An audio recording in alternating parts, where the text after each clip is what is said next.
The moment Sean Chad saw her laughing at something completely ridiculous, a wedding cake toppling over in slow motion, he knew his life had just changed forever. It was Michael's wedding reception at the Grand Hyatt in downtown Atlanta on June 15, 2019. Sean had been nursing his third whiskey, watching his best friend fumble through his first dance as a married man when the four-tier cake began its dramatic descent toward the marble floor. While everyone else gasped in horror, one woman threw her head back and laughed with pure, unfiltered joy.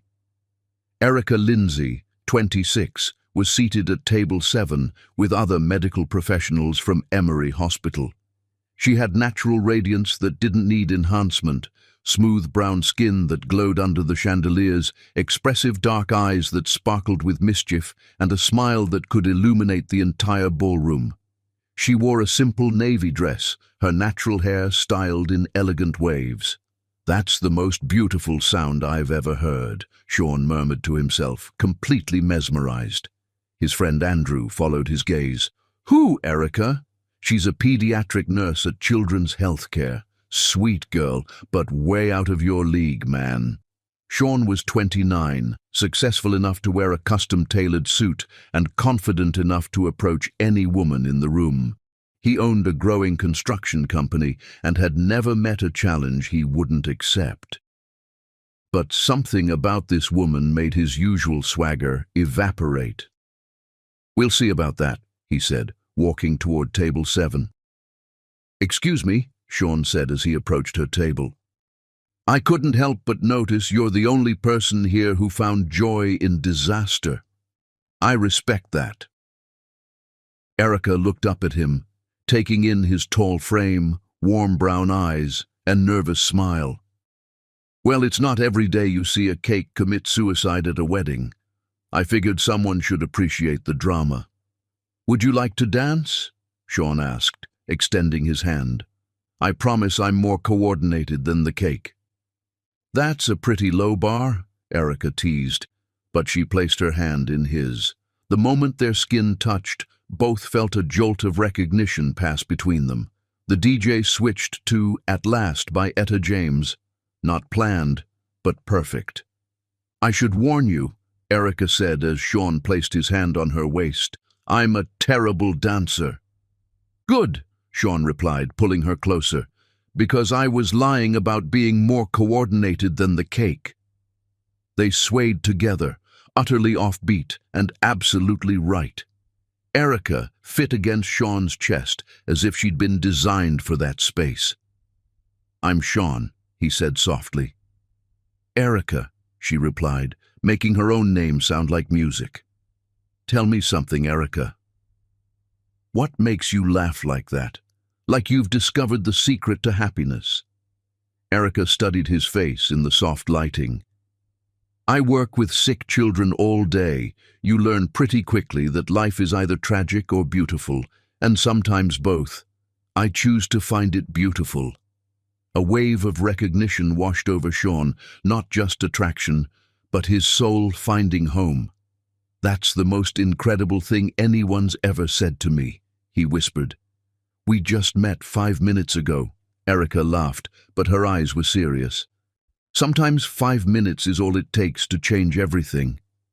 They danced for 3 more songs, completely lost in each other. Sean found himself improvising silly rhymes just to hear her giggle. She told him about her patients, the little boy who called her Angel Nurse, and the little girl who insisted on braiding her hair during treatments. "You're remarkable," Sean said as the music slowed. "You don't even know me yet," Erica replied, breathless. "I know enough. I know you find beauty in chaos. I know you've dedicated your life to healing children. I know your laugh is better than any song. And I know I don't want this dance to end." When the song finished, neither moved. Other couples swirled around them, but Sean and Erica remained frozen in their perfect bubble. "Would you like to get some air?" Sean asked. They slipped out onto the hotel's rooftop garden, where string lights cast a warm glow and the Atlanta skyline stretched before them. The June air was warm and humid, filled with magnolia scent.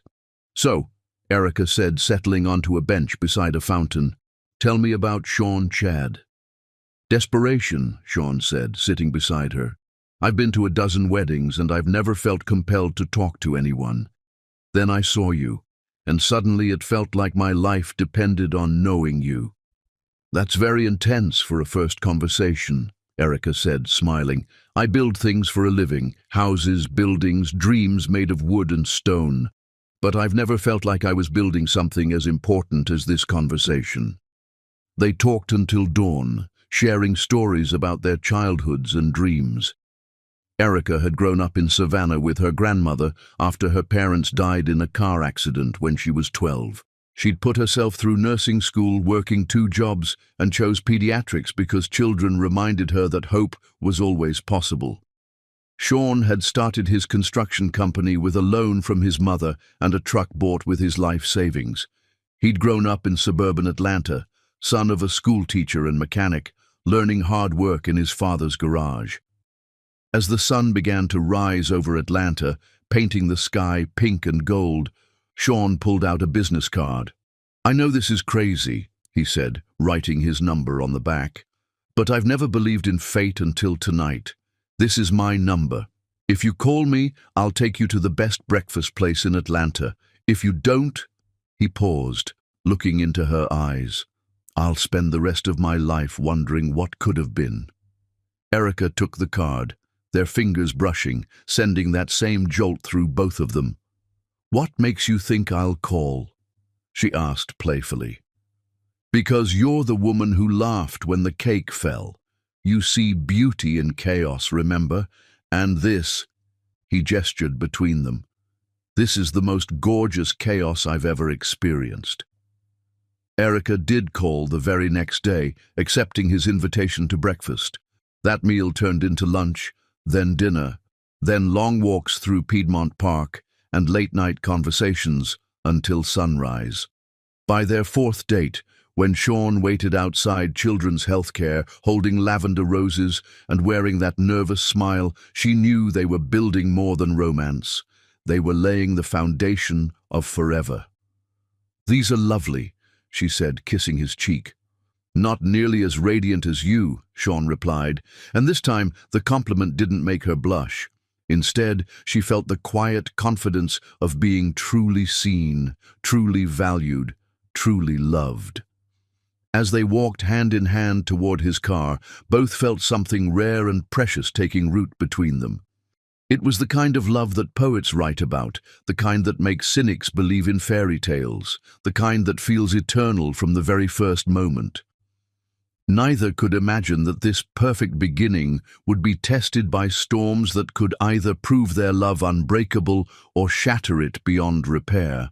Neither could predict that the house they would someday call home would become the stage where their forever would be decided. But on that warm June evening in 2019, with Atlanta glowing around them and new love singing in their hearts, Sean Chad and Erica Lindsay were simply 2 people who had found each other against all odds and decided to see where the stunning chaos would take them. Chapter 2. Building a Life Together. 2.5 years of loving Erica Lindsay had taught Sean Chad that fairy tales weren't just stories, they were promises the universe made to people brave enough to believe in them. Their courtship unfolded like a romantic movie. After that first breakfast date, they became inseparable. Erica would meet Sean at construction sites during lunch breaks, bringing sandwiches and listening to his dreams. He would surprise her at the hospital with coffee during long shifts, sometimes waiting hours just to walk her to her car. By Christmas 2019, they were talking about forever. By Valentine's Day 2020, Sean had been carrying his grandmother's engagement ring in his truck for 3 weeks. The moment came on a rainy Tuesday evening in March when Erica fell asleep on his couch after a 14-hour shift, her head on his shoulder. Looking at this extraordinary woman who'd chosen to build a life with him, Sean couldn't wait another day. He proposed right there in his living room, with takeout containers on the coffee table and her hair messy from hospital scrubs. When Erica opened her eyes and saw him holding the ring, Her tearful yes made it perfect.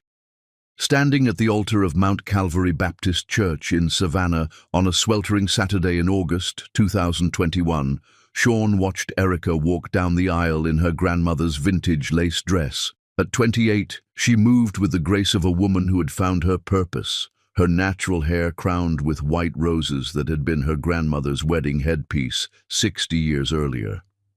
"You look like you're about to faint," whispered Michael, Sean's best man. "I still can't believe she said yes," Sean admitted, his voice thick with emotion.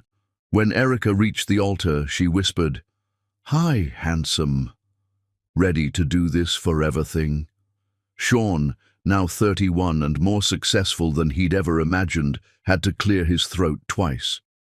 "I've been ready since that first dance." Erica had insisted on writing their own vows. When it was her turn, her voice carried clearly through the small sanctuary.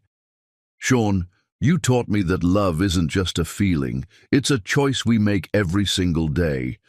You choose to believe in my dreams when I can't see past my fears. You choose to make me laugh when the world feels too heavy. You choose to build something wonderful with me, not just with your hands, but with your heart. Today, I choose you. Tomorrow, I choose you. And for every day God gives us, I choose you." By the time she finished, there wasn't a dry eye in the church, including Sean's. "Erica," he said, his voice breaking slightly, "you saved me before I even knew I needed saving. You see hope where others see broken things, joy where others see endings, and somehow you chose to see forever when you looked at me. I promise to love you through every sunrise and every storm, to build our dreams side by side, and to never stop dancing with you in our kitchen." Their honeymoon in Tuscany became legendary among their friends. Sean had surprised Erica with the trip, using every penny of profit from his latest project to rent a small villa overlooking the rolling hills of Chianti. For 2 weeks in September 2021, they lived like characters in a romantic movie, with Sean attempting to learn Italian and making Erica laugh with his linguistic disasters. When they returned to Atlanta in October 2021, they moved into a cramped one-bedroom apartment in Virginia Highland, 600 square feet with creaky floors and a kitchen barely big enough for one person. But Erica transformed it into a home with her photographs and plants filling every surface. Their cozy space became headquarters for Sean's expanding construction company. Erica would come home from 12-hour shifts to find their kitchen table covered with blueprints and Sean pacing around talking to potential clients. Erica never complained, not even when business calls stretched past midnight or when she had to eat dinner standing up because the table was covered with invoices. Instead, she would massage his shoulders while he worked and celebrate every small victory as if it were a major triumph. Their secret rituals began by accident and became sacred traditions. The heart-shaped pancakes started one Sunday morning when Erica was cheering Sean up after he'd lost a bid on a project. She used a cookie cutter to shape them, and when Sean saw them, he actually teared up. "You didn't have to do this," he said, pulling her onto his lap. "I wanted to," Erica replied, kissing his forehead. "You need to know that even when the world doesn't believe in you, I do." The love notes in lunchboxes became their daily communication system. Erica would slip little pieces of paper into Sean's work cooler. "Your laugh is my favorite sound." Sean retaliated by leaving notes in Erica's hospital locker. "Every patient is lucky to have an angel taking care of them." But their most cherished tradition was dancing in the kitchen whenever good news arrived. It started the night Sean landed his first major contract in spring 2022, a complete renovation of the historic Morrison Mansion in downtown Atlanta, worth $200,000. "Erica!" Sean shouted, bursting through their door at 9 o'clock. "Baby, we did it! The Morrison project, they said yes! They chose us over 3 other companies." Erica dropped the dish she was washing and launched herself into his arms. He spun her around their compact kitchen while she screamed with joy, both laughing and crying simultaneously. As jazz music filled their small space, they slow danced between the refrigerator and sink, both in work clothes, overwhelmed by what this contract meant for their future. "We're really doing this," Erica whispered against his chest. "We're building something incredible," Sean replied, his voice full of wonder.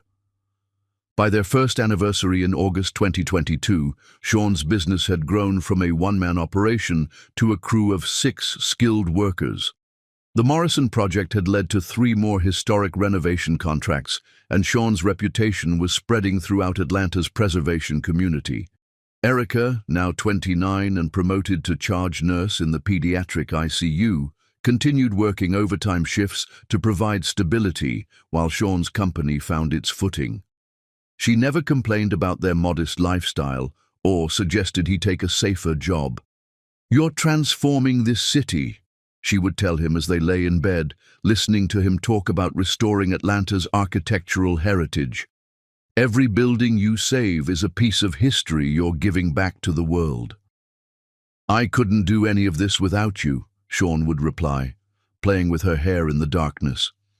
"You're the reason I believe in myself." Their love deepened through shared determination and mutual encouragement. When Sean worked 16-hour days, Erica would bring him dinner on job sites. When Erica came home exhausted from losing a young patient, Sean would run her a bath and hold her while she cried. By the end of their second year of marriage in August 2023, they had saved enough money to start looking for a house of their own. Not a mansion, but a small place where Sean could have a proper office and Erica could plant a garden. As they sat on their balcony one evening, sharing wine and watching the Atlanta skyline light up, Sean took Erica's hand and brought it to his lips. "Thank you," he said simply. "For what?"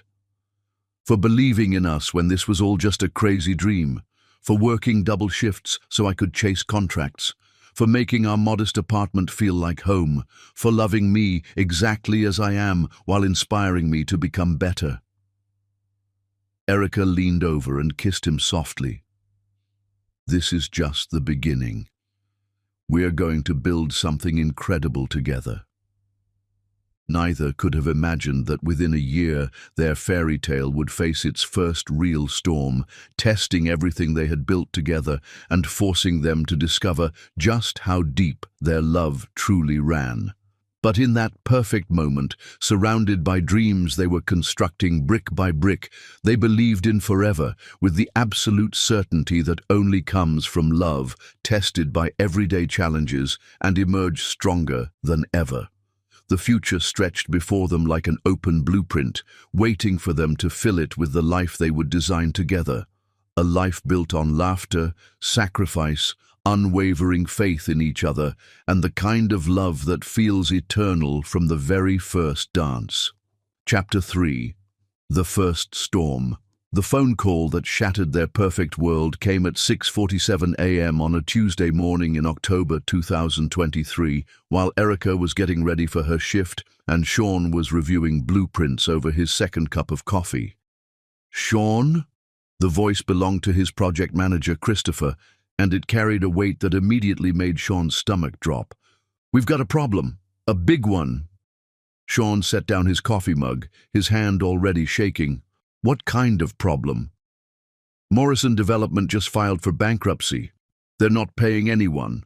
Not us, not the electricians, not the plumbers. The bank has frozen all their assets, and their lawyer says we're lucky if we see 30 cents on the dollar." The blood drained from Sean's face.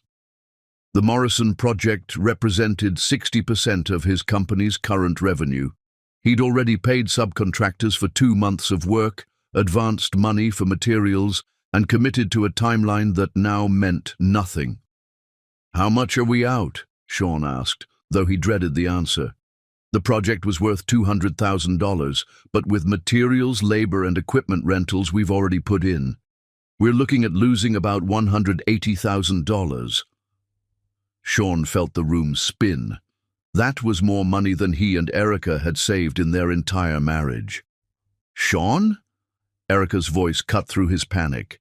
She was standing in the doorway, dressed in her scrubs, concern written across her face. "What's wrong?" He hung up and looked at his 30-year-old wife, who worked 60-hour weeks to support their dreams, who had never once doubted his ability to succeed. "The Morrison project is dead," he said, his voice hollow. "They filed for bankruptcy. We're not getting paid." Erica's face went pale, but she didn't panic. Instead, she walked over and placed her hands on his shoulders, forcing him to look at her. "Okay," she said calmly. "How bad is it?" "Bad, really bad. We're out almost everything, Erica. I don't know how we're going to survive this." For just a moment, Sean saw fear flicker across his wife's face. They both knew what this meant. Not just financial ruin, but the death of everything he'd worked to build. But then Erica did something that reminded Sean exactly why he'd fallen in love with her. She pulled him into her arms and held him tight, her voice steady and sure. "We'll figure it out," she whispered against his chest. "We'll figure it out together." The next few weeks were a blur of lawyers' meetings, angry phone calls from unpaid subcontractors, and sleepless nights trying to find solutions that didn't exist. Sean watched his company crumble piece by piece as word spread through Atlanta's construction community about the Morrison disaster. 3 other clients cancelled their contracts, afraid of being associated with Chad Construction's downfall. Equipment rental companies demanded immediate payment. Suppliers put him on credit hold. The crew he'd built over 2 years scattered to find work with more stable companies. By November 2023, it was over. Chad Construction, the business that had been Sean's pride and joy, was finished. Sean filed the paperwork himself while Erica was at work, tears streaming down his face as he officially dissolved everything he'd built. That night, when Erica came home from a particularly difficult shift, she'd lost a 7-year-old patient to leukemia, she found Sean sitting in their darkened living room, surrounded by boxes of business files. "It's done," he said without looking up. "It's over." Erica sat down beside him on their couch and took his hand. They sat in silence for a long time, both processing the magnitude of what had happened. "I failed you," Sean finally whispered, his voice breaking. "I failed us. You worked so hard to support my dream, and I couldn't even make it work." "Stop." Erica's voice was firm but gentle. "Look at me, Sean." He raised his eyes to meet hers, and even in the dim light, he could see fierce love burning there. "You didn't fail me," she said. "You took a risk. You built something beautiful. You employed people, restored historic buildings, made this city better. The fact that someone else's dishonesty destroyed it doesn't make you a failure." "But what do we do now?" Sean asked, gesturing at the financial documents spread across their coffee table. "I owe more money than we have. My reputation is damaged. No one's going to hire me and I can't start over. I'm 33 years old and I have nothing to show for it." Erica was quiet for a moment, and Sean could see her analytical mind working. "How much do we need to cover the immediate debts?" she asked. "About $45,000 to keep us from losing everything." "But Erica, we don't have that kind of money. Our savings account has maybe $3,000 in it." Erica stood up and walked to their bedroom. When she returned, she was carrying a small jewelry box that had belonged to her grandmother. Inside were the few precious pieces she'd inherited: her grandmother's wedding ring, a pearl necklace that had been passed down through 3 generations, and diamond earrings. "We'll sell these," she said simply. "No." Sean stood up so quickly that papers scattered to the floor. "Absolutely not. Those are the only things you have left of your family. I won't let you sacrifice them for my mistakes." "They're not your mistakes, they're our challenges," Erica corrected him. "And these are just things, Sean, pretty things, Meaningful things, but still just things. You know what matters? This. She pointed between them. Us. Our marriage. Our life together. Everything else can be replaced. But your grandmother's ring would mean nothing to me if I lost you because I was too proud to do what needed to be done, Erica interrupted. She would understand. She would want me to fight for my marriage, for our future. The next morning, they went to 3 different jewelry stores before finding one willing to pay fair market value. Erica held Sean's hand as they watched a stranger evaluate the last physical connections to her childhood, her family history disappearing into a cash transaction. I'll buy them back, Sean promised, as they walked out with a check for $38,000. Someday, when we're back on our feet, I'll buy every piece back. I know you will, Erica said, squeezing his hand. But even if you can't, it's okay. We're building new memories. New traditions. Those pieces served their purpose. They saved our marriage when we needed them most. With the immediate crisis handled, they settled into a new reality. Sean took a job with a large construction company, working as a senior foreman for someone else after years of being his own boss. The pay was steady but modest, barely enough to cover basic expenses. Erica picked up additional shifts at the hospital, sometimes working 70 hours a week to help rebuild their savings. They sold Sean's BMW and bought a used Honda Civic. They cancelled subscriptions, gave up gym memberships, and learned to make every dollar stretch. But something unexpected happened during those dark months of late 2023 and early 2024.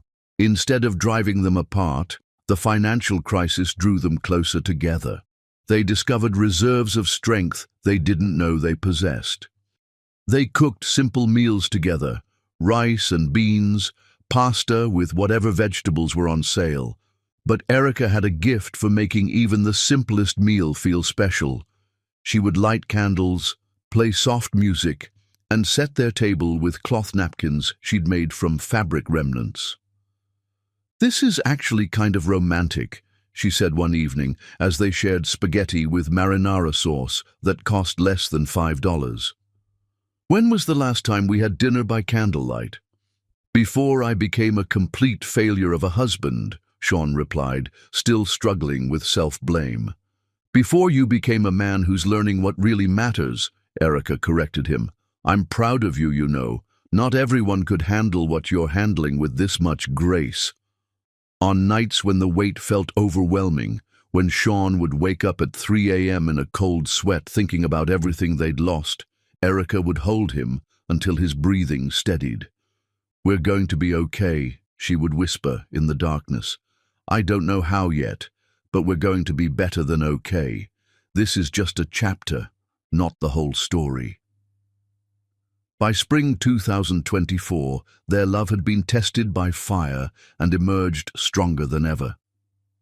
They had learned to find joy in small things: Sunday morning pancakes when they could afford real maple syrup, long walks in Piedmont Park because entertainment had to be free, and their tradition of dancing in the kitchen whenever good news arrived. "You know what I realized?" Erica said one evening in May 2024, as they sat on their balcony sharing a bottle of wine they'd splurged on to celebrate Sean getting a small raise. "What's that?" "I've never been happier in our marriage than I am right now." Sean looked at her in amazement. "How can you say that?" "We have nothing. We're barely scraping by." "We have everything that matters," Erica replied, taking his hand. "We have each other.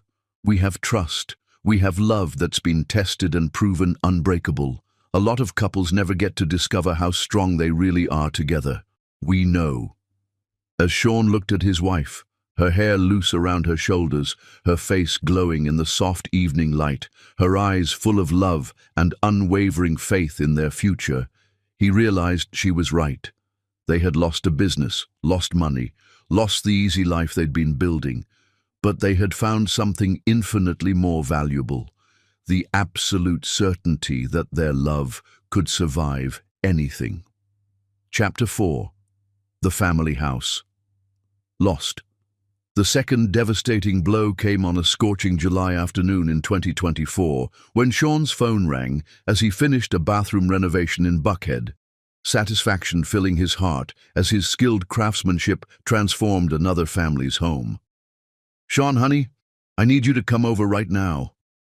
His mother Jennifer's voice was shaking in a way he'd never heard before, not even when his father had suffered his fatal heart attack in January 2021, just months after Sean's wedding, when his business was starting to recover. At 58, Jennifer Chad had always been their family's rock, a retired high school principal who had raised Sean with iron will wrapped in fierce love. She didn't panic, didn't cry, and didn't ask for help unless truly desperate. "Mom, what's wrong?" Sean asked, already packing his tools. "It's the house, baby. Our house. They're taking it." The Chad family home at 1247 Magnolia Avenue had been in their family since 1952, when Sean's grandfather, James Chad Sr., bought it fresh out of the Korean War. The Victorian-era mansion, built in 1898, had been neglected when James Sr. found it, but he'd spent the next decade lovingly restoring every detail. Sean's father had proposed to Jennifer on the front porch swing in 1983. Sean had taken his first steps in the grand foyer, learned to ride his bike on the circular driveway, and brought Erica there for Sunday dinners during their courtship. The house wasn't just a building, it was the foundation of everything the Chad family represented. When Sean arrived 30 minutes later, he found his mother at the kitchen table his grandfather had built by hand, surrounded by legal documents and final notices. Jennifer was still striking with silver-streaked hair, worn in an elegant bun, but today she looked every one of her 58 years and more. "Mom," Sean said, sitting beside her and taking her hands, "tell me what happened." Jennifer's composure cracked, and for the first time since Sean's childhood, he watched his strong mother break down completely. "Your father," she sobbed. "Before he died, he took out a reverse mortgage on the house. I didn't know, Sean. He didn't tell me. But he was gambling, online poker, sports betting, casino trips I didn't know about. He lost everything we had saved for retirement, then mortgaged our home to cover his debts." Sean felt the world tilt beneath him. His father had died of a sudden heart attack in January 2021, just months after Sean's wedding, when his business was gaining momentum. James Jr. had been a good man, a loving father and husband, but apparently harbored secrets that were now destroying their family legacy 3 years after his death. "How much do we owe?" Sean asked, though he dreaded the answer. $412,000, Jennifer whispered. "The house is worth about $450,000 on today's market, but after realtor fees, closing costs and penalties, we'd barely have enough to pay off the debt, and I'd have nowhere to go." Sean stared at the foreclosure notice, feeling familiar crisis weight crushing down again. Just when they were starting to recover from his business failure, just when he was beginning to believe they could rebuild their life, another catastrophe threatened to destroy everything. "When's the final date?" he asked. 60 days. They're giving us 60 days to pay in full or vacate." As Sean held his crying mother, his mind raced through impossible calculations. Even with his steady job and Erica's nursing income, there was no way they could come up with over $400,000 in 2 months.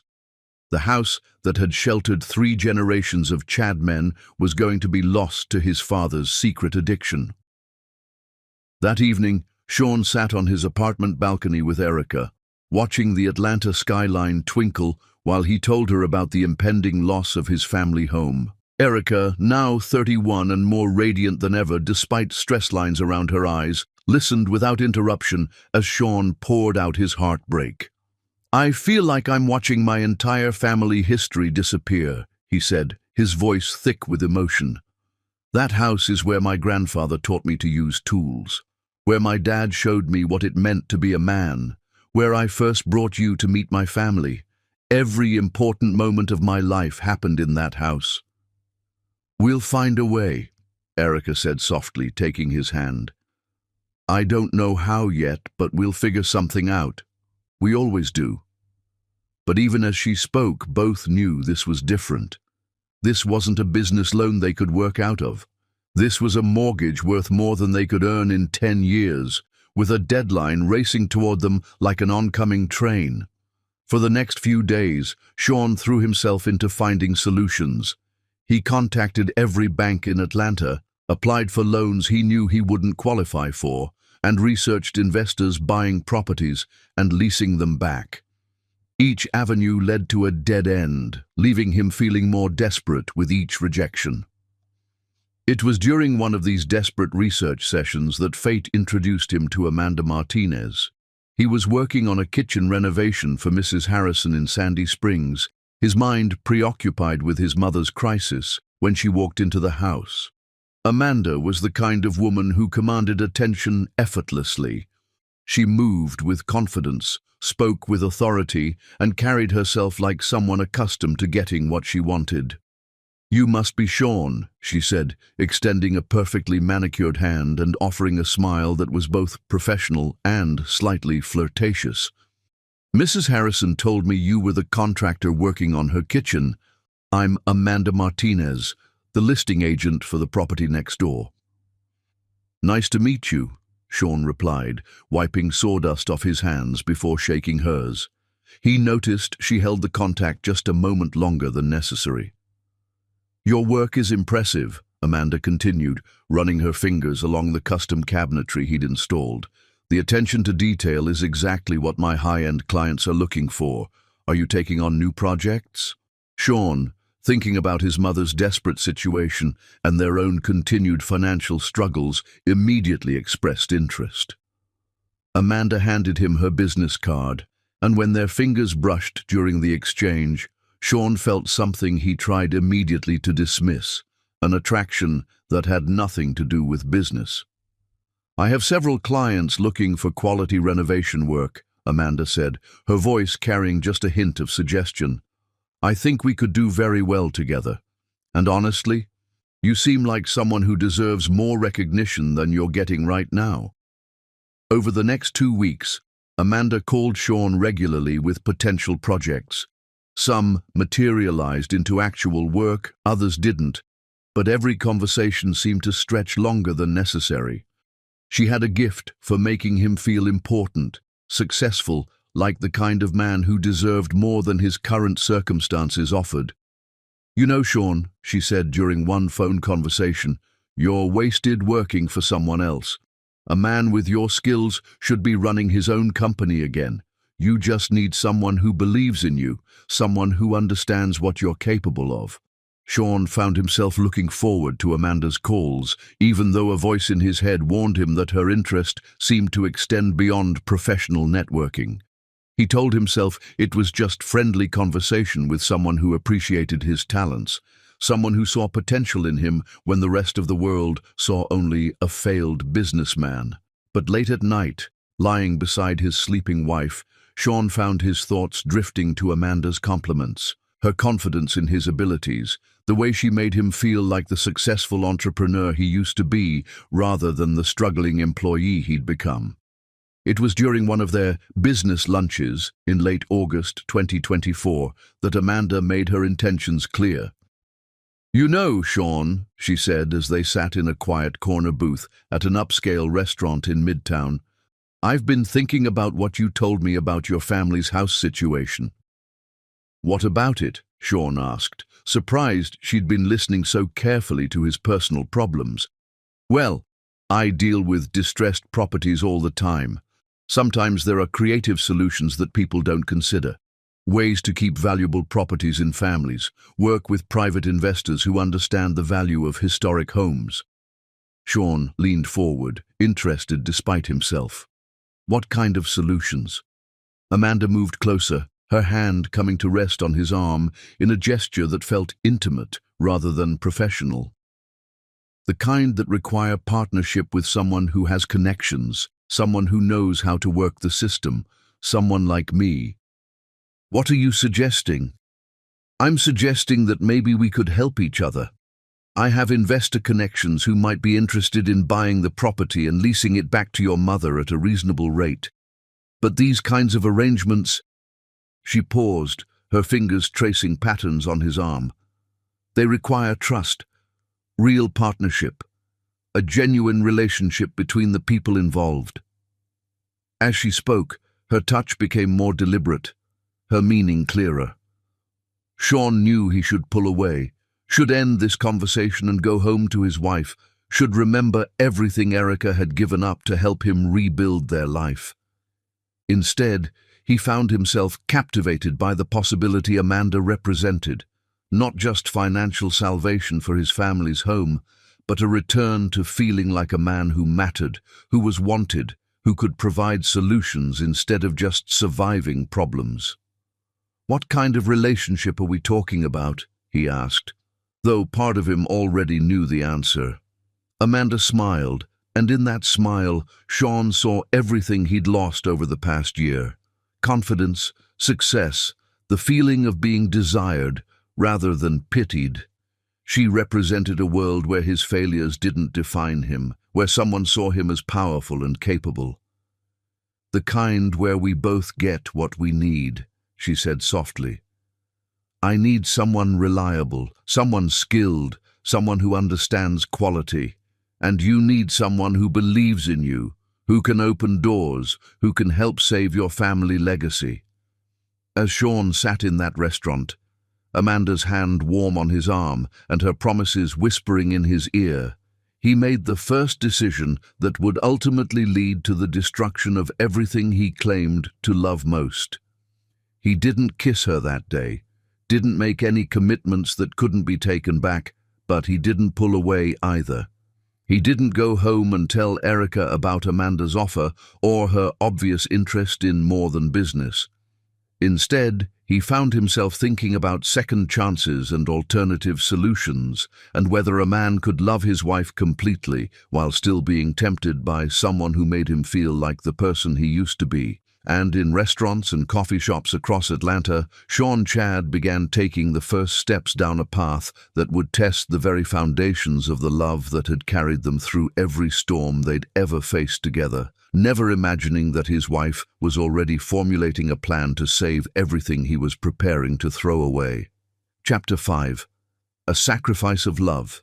The idea came to Erica Chad at 3:17 a.m. on a Tuesday night in early September 2024, while she stood in the pediatric ICU, watching over a 6-year-old girl named Maya, whose parents had lost everything in a house fire but still managed to smile when their daughter opened her eyes.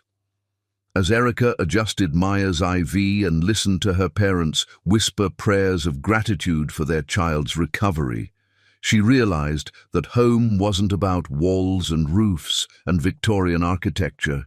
It was about the people you loved and the lengths you'd go to protect them.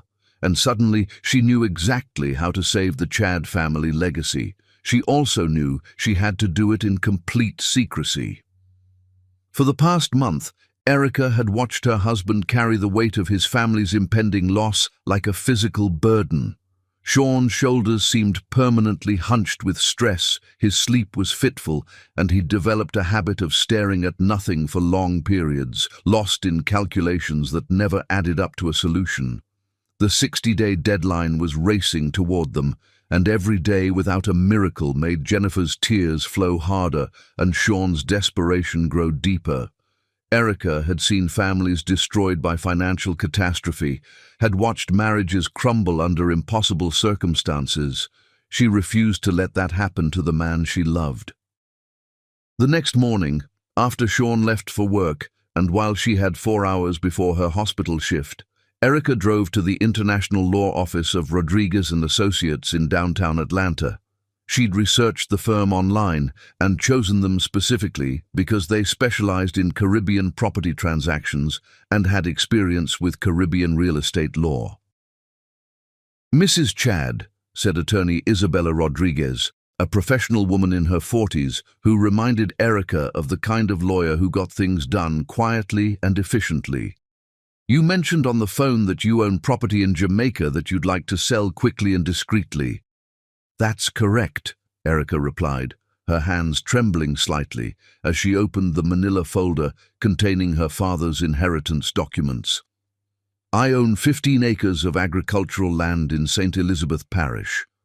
The property has been in my family since my great-grandfather purchased it in 1946.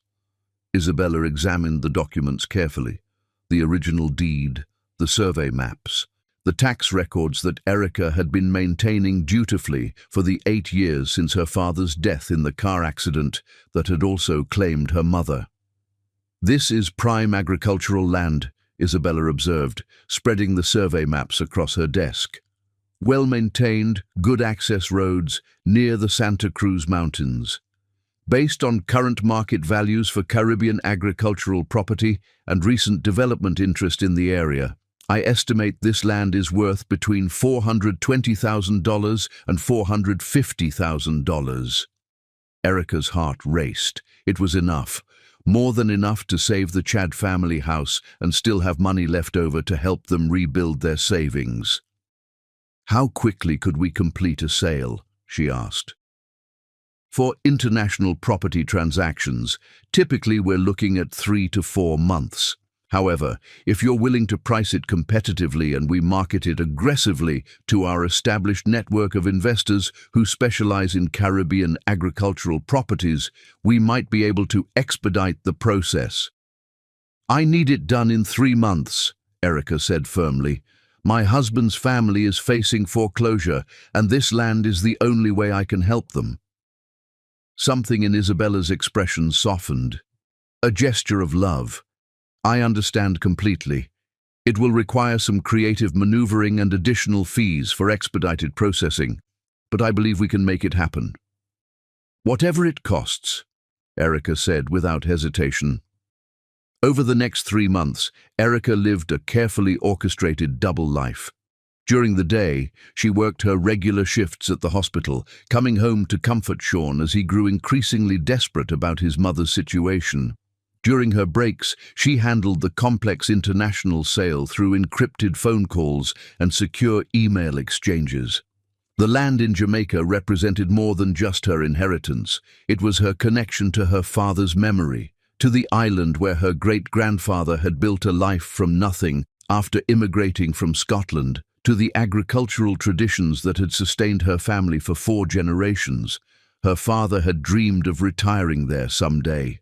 "Someday we'll go there together," he'd told 12-year-old Erica during one of their last conversations before the accident. "You'll see where your roots come from, baby girl. The land that made us who we are." Now, at 31 years old, Erica was selling those roots to save her husband's family legacy. The irony wasn't lost on her.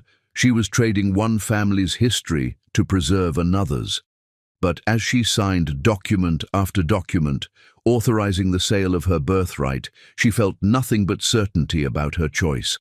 The hardest part was hiding her activities from Sean. She opened a new bank account at a different institution, using her maiden name and her hospital address to ensure all correspondence went there. She scheduled all phone calls with Isabella during her work hours, speaking in medical terminology that would sound perfectly normal to anyone overhearing her. "The patient response has been positive for the treatment we discussed," Isabella would say when calling with updates, while Erica would respond with phrases like, "Excellent, we can move forward with the next phase immediately." Meanwhile, Sean's behavior was becoming increasingly erratic. He'd started staying out later, claiming overtime work or networking events. His phone was constantly buzzing with text messages that he'd read privately. When Erica asked about his day, his answers seemed rehearsed. She told herself it was just stress about the house situation, that the pressure of feeling helpless was making him withdraw. She was so focused on her secret plan to rescue him that she missed the signs that he was developing his own secrets. By mid-October 2024, the sale was nearly complete. The buyer was a Canadian investment group that specialized in sustainable agriculture projects in the Caribbean. They'd agreed to pay $435,000 for the property, with closing scheduled for October 28th, exactly 1 week before the foreclosure deadline. Isabella had already contacted the mortgage company. They'd learned that the family could purchase the property outright for $410,000, clearing all debts and transferring clean title. "That's unusual," the representative had said. "Most people in foreclosure can't come up with that kind of cash." "It's an inheritance situation," Erica explained, which was technically true. "I'd like to handle this as a surprise for my husband's family." The closing on the Jamaica property took place via video conference on October 28th, with Erica sitting in Isabella's office at 6 a.m. to accommodate the time difference. She signed away her father's dreams, her family's agricultural legacy, her last tangible connection to the island that had shaped her identity. "Any regrets?" Isabella asked gently as they completed the final paperwork. "None," Erica said firmly, though tears were streaming down her face. "This land served its purpose. It gave my family security for generations, and now it's giving my husband's family the same thing." The funds transferred to her new account within hours. After paying Isabella's fees and various transaction costs, Erica had $418,000 in cash, enough to buy the Chad family home outright and still have money left over. On November 1st, 3 days before the foreclosure deadline, Erica told Sean she had to work a double shift and wouldn't be home until late. Instead, she drove to the mortgage company's office and completed the purchase of 1247 Magnolia Avenue.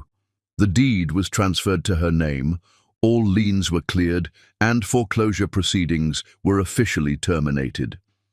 That evening, she drove to the house and let herself in with the key Jennifer had given her years earlier. Walking through the rooms where Sean had grown up, where his grandparents had built their lives, where 3 generations of Chad family memories lived in every corner, Erica felt a profound sense of rightness about her decision. She spent 2 hours carefully planning her surprise. She arranged for a cleaning service to come the next day. She ordered flowers for every room, white roses for the dining room, sunflowers for the kitchen, lilies for the front hall. She arranged for Sean's favorite dinner to be catered and waiting.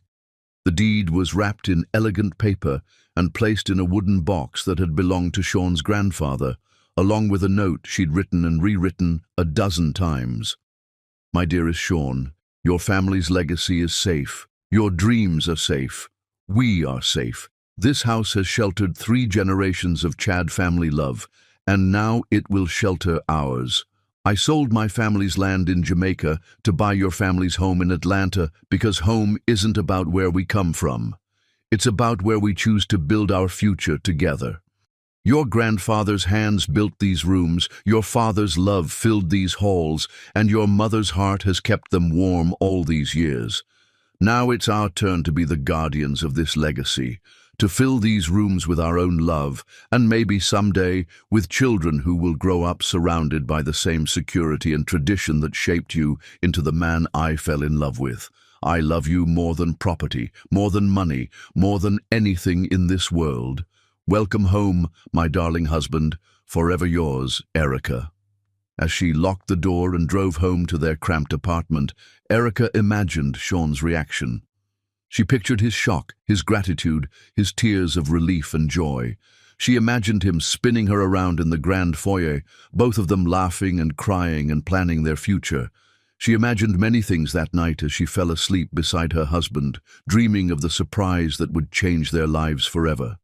But she never imagined that Sean had already promised the very house she'd just bought to another woman entirely, or that her gesture of ultimate love would become the catalyst for the destruction of everything they'd built together. In her dreams, Erica saw herself and Sean dancing in the Victorian parlor of 1247 Magnolia Avenue, surrounded by the ghosts of generations past and the promise of generations to come. She saw children playing in the garden where Sean's parents had been married, saw family dinners in the dining room where his grandfather had carved the turkey every Thanksgiving, saw herself growing old in the same rooms where Jennifer had raised her son with such love and care.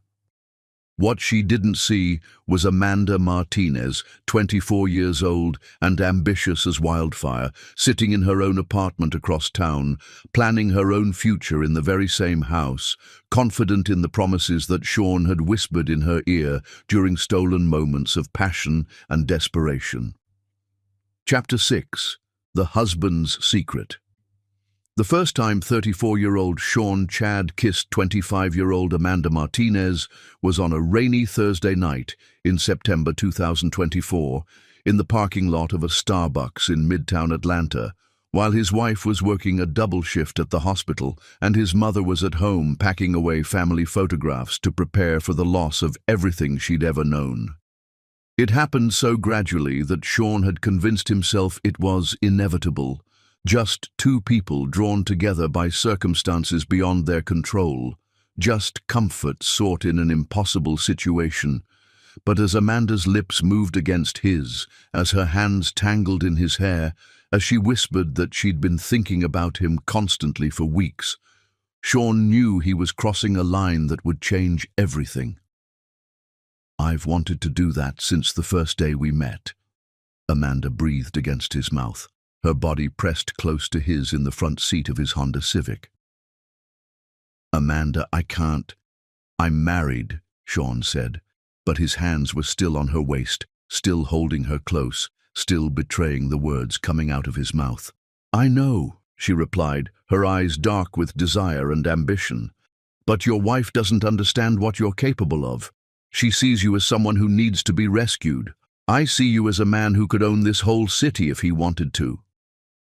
Those words hit something deep in Sean's wounded pride. For the past year, ever since his business collapsed, he'd felt diminished in his own marriage. Erica's extra shifts, her grandmother's jewelry sold to pay his debts, her constant reassurances, all of it reminded him daily that he was a man who couldn't provide for his own family. Amanda saw him differently. She saw potential, power, success waiting to be reclaimed. The affair had been building for weeks before that first kiss, growing from professional admiration into something more dangerous. What started as Amanda's business calls about potential projects had gradually shifted into longer conversations about Sean's dreams, his frustrations, his sense of being diminished by circumstances beyond his control. "You know what I see when I look at you?" Amanda had said during one of their early phone conversations. "I see someone who's been carrying everyone else's problems for so long that he's forgotten what it feels like to have someone worry about him for a change."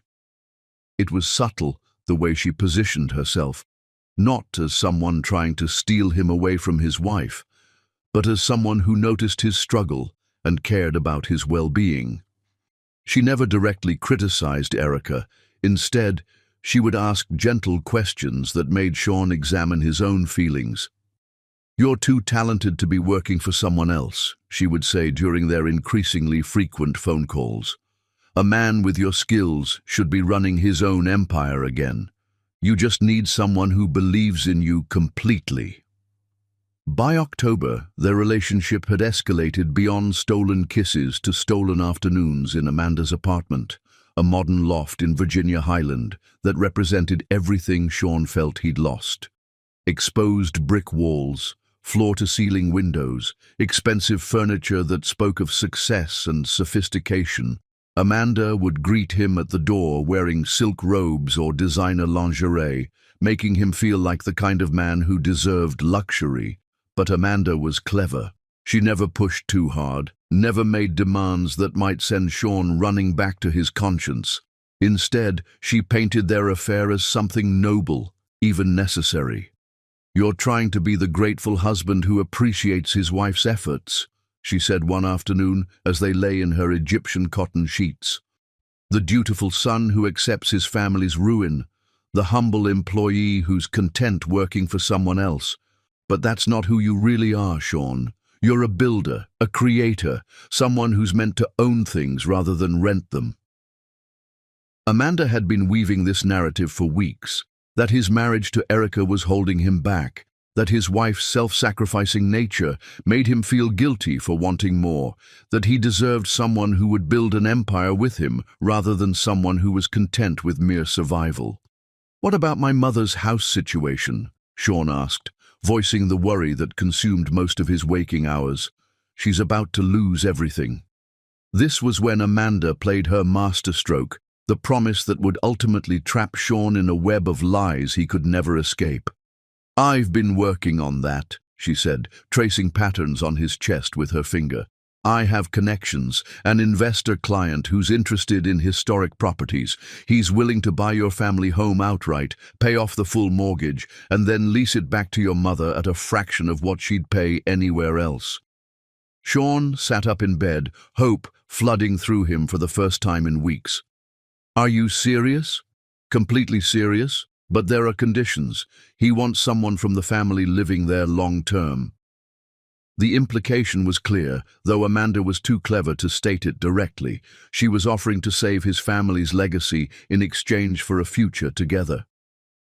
The house would become their home, their foundation for building the life of success and luxury she promised was within reach. "I would need to handle things carefully with Erica," Sean said, though even as he spoke the words, he couldn't quite believe he was considering abandoning his wife. "Of course," Amanda agreed. "But Sean, imagine it. We could turn that gorgeous Victorian into our masterpiece. You could start your construction business again, use the house as your headquarters. I could help you network with all my real estate clients. We could be partners in every sense of the word." Over the following weeks, Amanda painted increasingly vivid pictures of their potential future. She showed him architectural magazines featuring restored Victorian homes, talked about hosting dinner parties for Atlanta's business elite, described children playing in the garden where his parents had been married. She made it seem not like betrayal, but like destiny. The most insidious part was how she framed it as salvation for everyone involved. Sean's mother would get to stay in her home without the crushing financial burden. Erica would be free to find someone who appreciated her sacrificing nature, and Sean himself would finally get to reclaim the success and respect he'd lost. "Your wife is a good woman," Amanda would say, seeming generous and understanding. "She deserves someone who wants the quiet, simple life she's offering. You deserve someone who shares your ambitions, who wants to build something remarkable." By early November, Sean was living two completely separate lives. During the day, he worked construction jobs and came home to Erica, listening to her worry about his mother's situation, accepting her comfort and support while secretly planning to abandon her.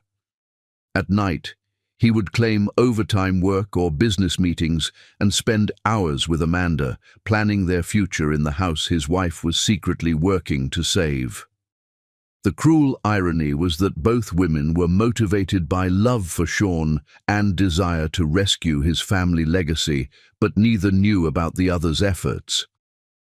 The collision came on November 3rd, when Sean's phone rang during lunch break at a job site. "Mr. Chad, this is Carol Thompson from Nationwide Mortgage Services. I'm calling about the property at 1247 Magnolia Avenue." Sean's heart rate spiked. "Yes, what about it?" "I have wonderful news. The property has been purchased outright, and all foreclosure proceedings have been terminated. Your mother can remain in the home indefinitely." "Purchased by whom?" "I'm not at liberty to discuss the details, but I can tell you that all outstanding debts have been cleared and the deed has been transferred to the new owner. The buyer specifically requested that we coordinate this as a surprise for the family." Sean's mind raced. Someone had bought his family's house, someone with over $400,000 in cash who wanted to surprise his family. Could Amanda have moved faster than expected with her investor client? "I can tell you that it was handled through Rodriguez and Associates law firm." Rodriguez. Not Martinez, which might have indicated Amanda's family connections. But still, could there be some link? If Amanda had successfully arranged the house purchase, it meant their future together was secured. But why would she keep it secret from him? That evening, he came home to find Erica practically glowing with excitement, though she was trying to hide it. She kept humming while she cooked dinner, smiling at nothing, checking her phone with barely contained anticipation. "You seem happy tonight," Sean observed, feeling guilty about how radiant his wife looked. "Just a good day at work," Erica replied, but her smile was luminous. Sometimes everything just falls into place exactly as it should. As they ate dinner together, Erica kept glancing at Sean with eyes full of love and excitement, clearly bursting with some secret she was dying to share.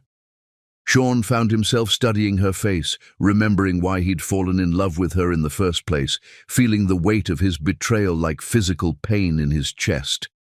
His phone buzzed with a text from Amanda. "Dinner tomorrow night? I have incredible news about our house situation. Everything's falling into place perfectly." When he met Amanda for dinner the next night, she was practically vibrating with excitement. "Sean, darling," she said, kissing him passionately before he'd even sat down.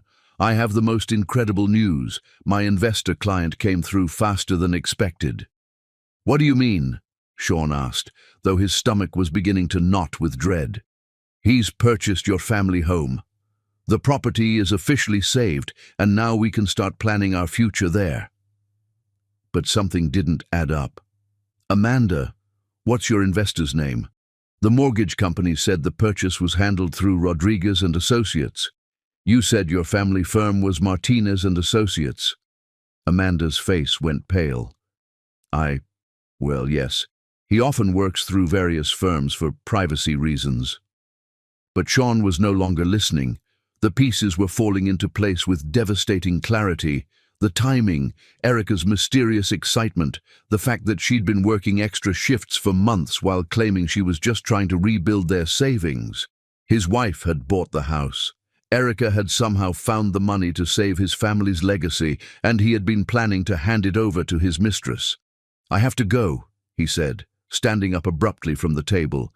"Sean, wait.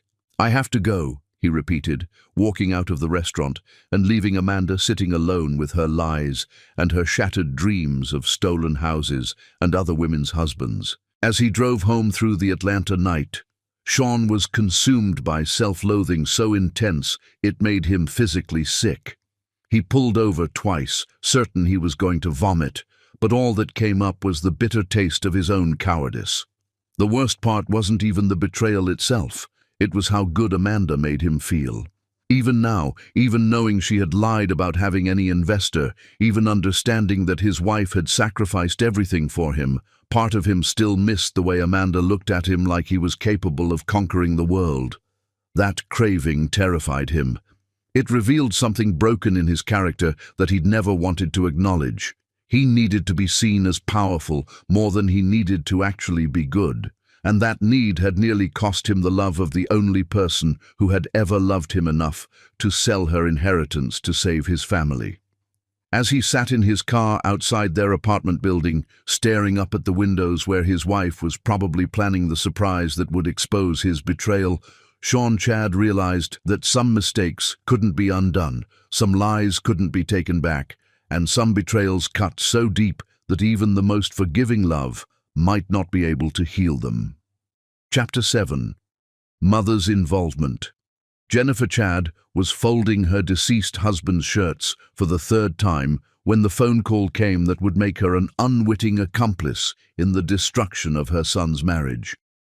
At 58, she had spent the past 11 months preparing to lose the only home she'd ever known, packing and repacking boxes of memories while fighting a losing battle against foreclosure proceedings. The Victorian house at 1247 Magnolia Avenue had been her entire world since she'd arrived as a 22-year-old newlywed in 1988, and had Sean 2 years later, full of dreams about the family they would raise within those historic walls. The house represented more than just Jennifer's personal history. It was the embodiment of the Chad family's American dream. Her father-in-law, James Sr., had been so proud when he'd bought it in 1952, calling it proof that a working man could build something lasting for his children. Jennifer's late husband had proposed to her on the front porch swing, and she had spent 36 years transforming the old mansion into a warm family home while working full-time as a high school principal. Now, on the morning of November 4th, 2024, the impossible had happened. Mrs. Chad, the voice on the phone belonged to Carol Thompson from Nationwide Mortgage Services, and it carried news that Jennifer had stopped hoping to hear. I'm calling to inform you that your property has been purchased outright.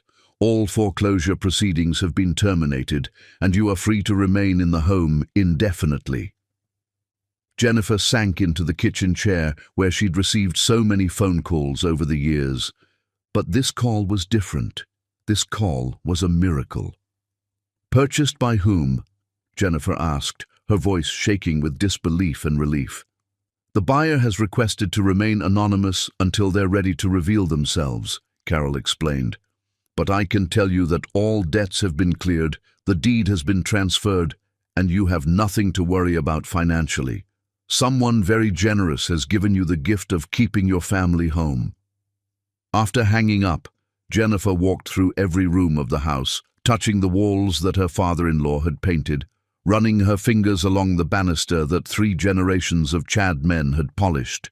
Standing in the garden where she'd married James Jr. 41 years earlier, someone had saved her life, her history, her everything. But who? The obvious answer was Sean. Her son was a contractor. He understood the value of historic properties, and despite his recent financial struggles, he was the type of man who would find a way to move heaven and earth for his family. But Jennifer knew her son's financial situation too intimately to believe he could have come up with over $400,000, which led to more troubling possibilities. Had Sean gotten involved with dangerous people, loan sharks, the kind of men who loaned money for construction projects and expected favors in return? Her late husband's gambling debts had taught her that desperate men sometimes made choices that haunted their families for generations. That afternoon, when Sean arrived to check on her as he did every day since the foreclosure notice, Jennifer was waiting with questions and barely contained anxiety. "Sean, honey," she said, studying his face carefully as he sat at the kitchen table where she'd fed him breakfast for 18 years. "I got some incredible news today."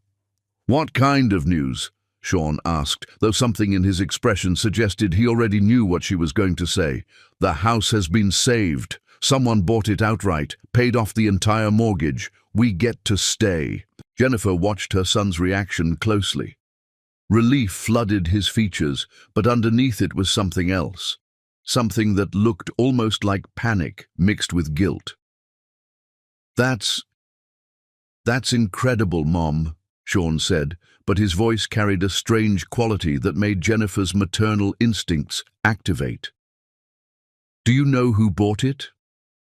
"They want to remain anonymous for now. But Sean, I need to ask you something, and I need you to be completely honest with me." She leaned forward, her voice dropping to the serious tone she'd used when he was a teenager caught in lies. "Did you arrange this somehow? Are you involved with people you shouldn't be involved with?" "What do you mean?" "I mean, did you borrow money from someone dangerous? Did you make promises you can't keep? Because if you did, if saving this house is going to put you or Erica in danger, then I'd rather lose it and start over somewhere else." Sean's face went pale. "Mom, no, I didn't arrange anything. I don't know who bought the house." But Jennifer had raised Sean from birth, had watched him learn to lie as a toddler trying to avoid punishment and perfect the skill as a teenager. She knew when her son was hiding something. The question was what, and whether it was something that would hurt the people she loved. Over the next few days, Jennifer began her own investigation. She called the mortgage company repeatedly, trying to get more information about the mysterious buyer. She contacted real estate agents in the neighborhood, asking if anyone knew about unusual sales activity on Magnolia Avenue. She even drove to the courthouse to research public records, determined to understand who had saved her family home and why. What she discovered in the property records both answered her questions and created new ones. The house had been purchased by someone using the law firm Rodriguez and Associates, which specialized in international transactions. The deed listed the new owner as Erica Lindsay Chadd, someone who shared her family name but wasn't anyone Jennifer recognized. Erica Lindsay Chadd, who could that be? It wasn't until she was lying in bed that night, staring at the ceiling of the bedroom she'd shared with her husband for 33 years, that the answer hit her with sudden clarity. Erica Lindsay Chadd. Her daughter-in-law had bought the house. Jennifer's first emotion was overwhelming gratitude mixed with genuine love. Erica, sweet Erica, who had worked double shifts to support Sean's dreams, who had sold her grandmother's jewelry during their financial crisis, who had never once complained about the modest apartment they lived in. Erica had somehow found the money to save the Chadd family legacy.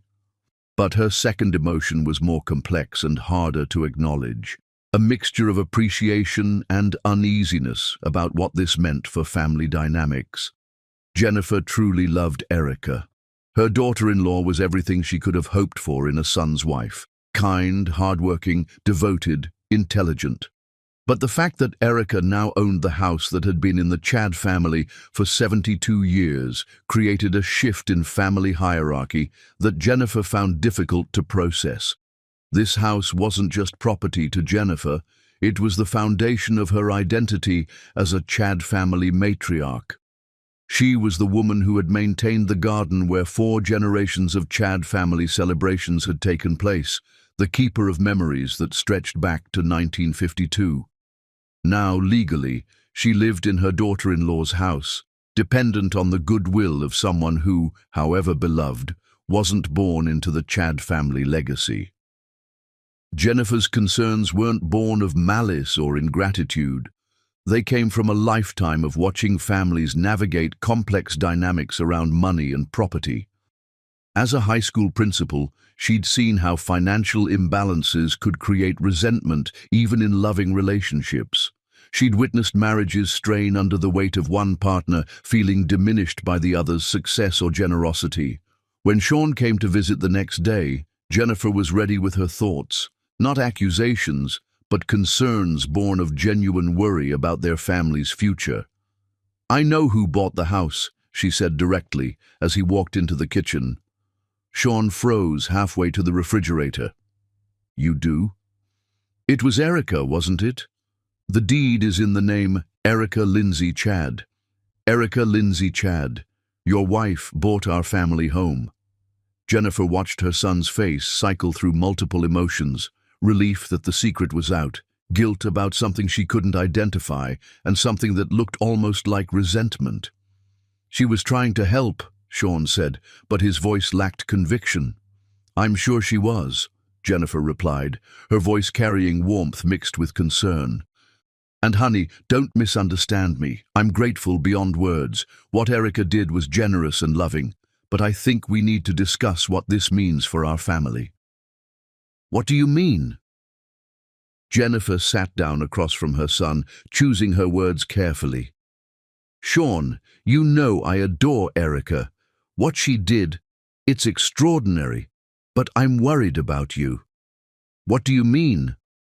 "I mean, you look like you're carrying the world on your shoulders, and now I understand why. Your wife saved our family, and somehow that's made you feel, what? Smaller? Less capable?" Sean's silence was answer enough. "Honey, that's not Erica's fault, and it's not yours either. But it is something we need to think about carefully. This house has always represented the Chadd family's ability to provide for each other. Now," she paused, watching his face, "now that responsibility has shifted, and I can see it's eating at you. She saved our home, Mom. She saved your memories, your life here.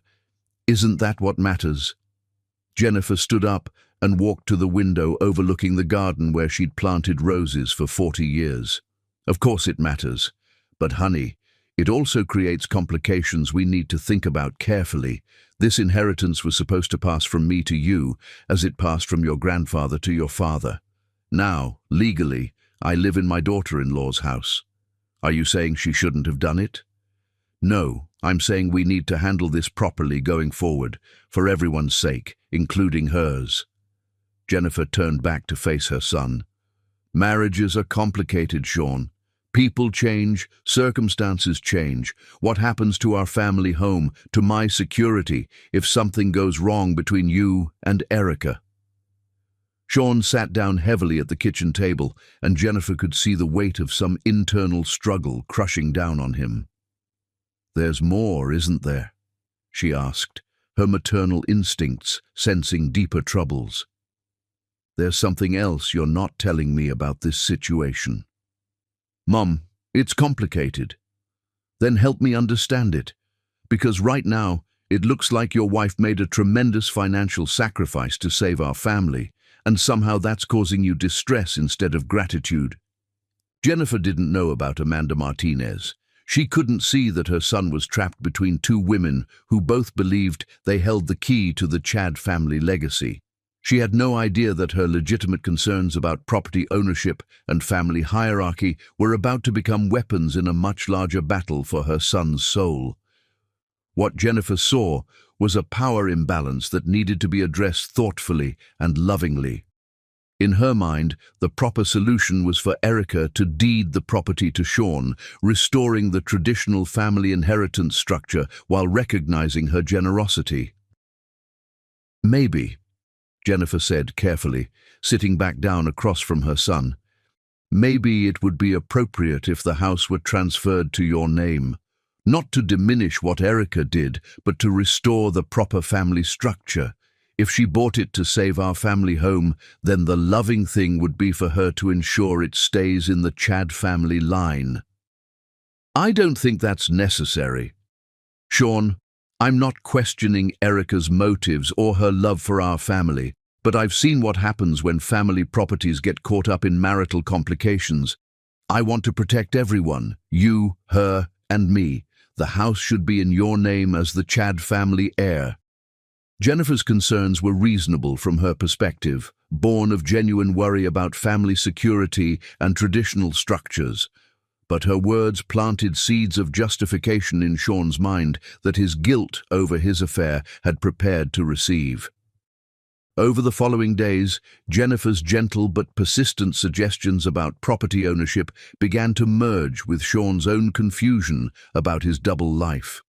Her loving concerns about family hierarchy became, in his guilt-ridden mind, validation that perhaps Erica had overstepped, that maybe her generous act had created complications rather than solved them. None of the three people involved, Jennifer, Sean, or Amanda, who remained unaware of Erica's purchase, understood the complexity of the situation they were creating. Jennifer genuinely wanted to protect her family's interests and honor appropriate boundaries. Sean was drowning in guilt and moral confusion. Amanda continued planning a future built on promises and lies.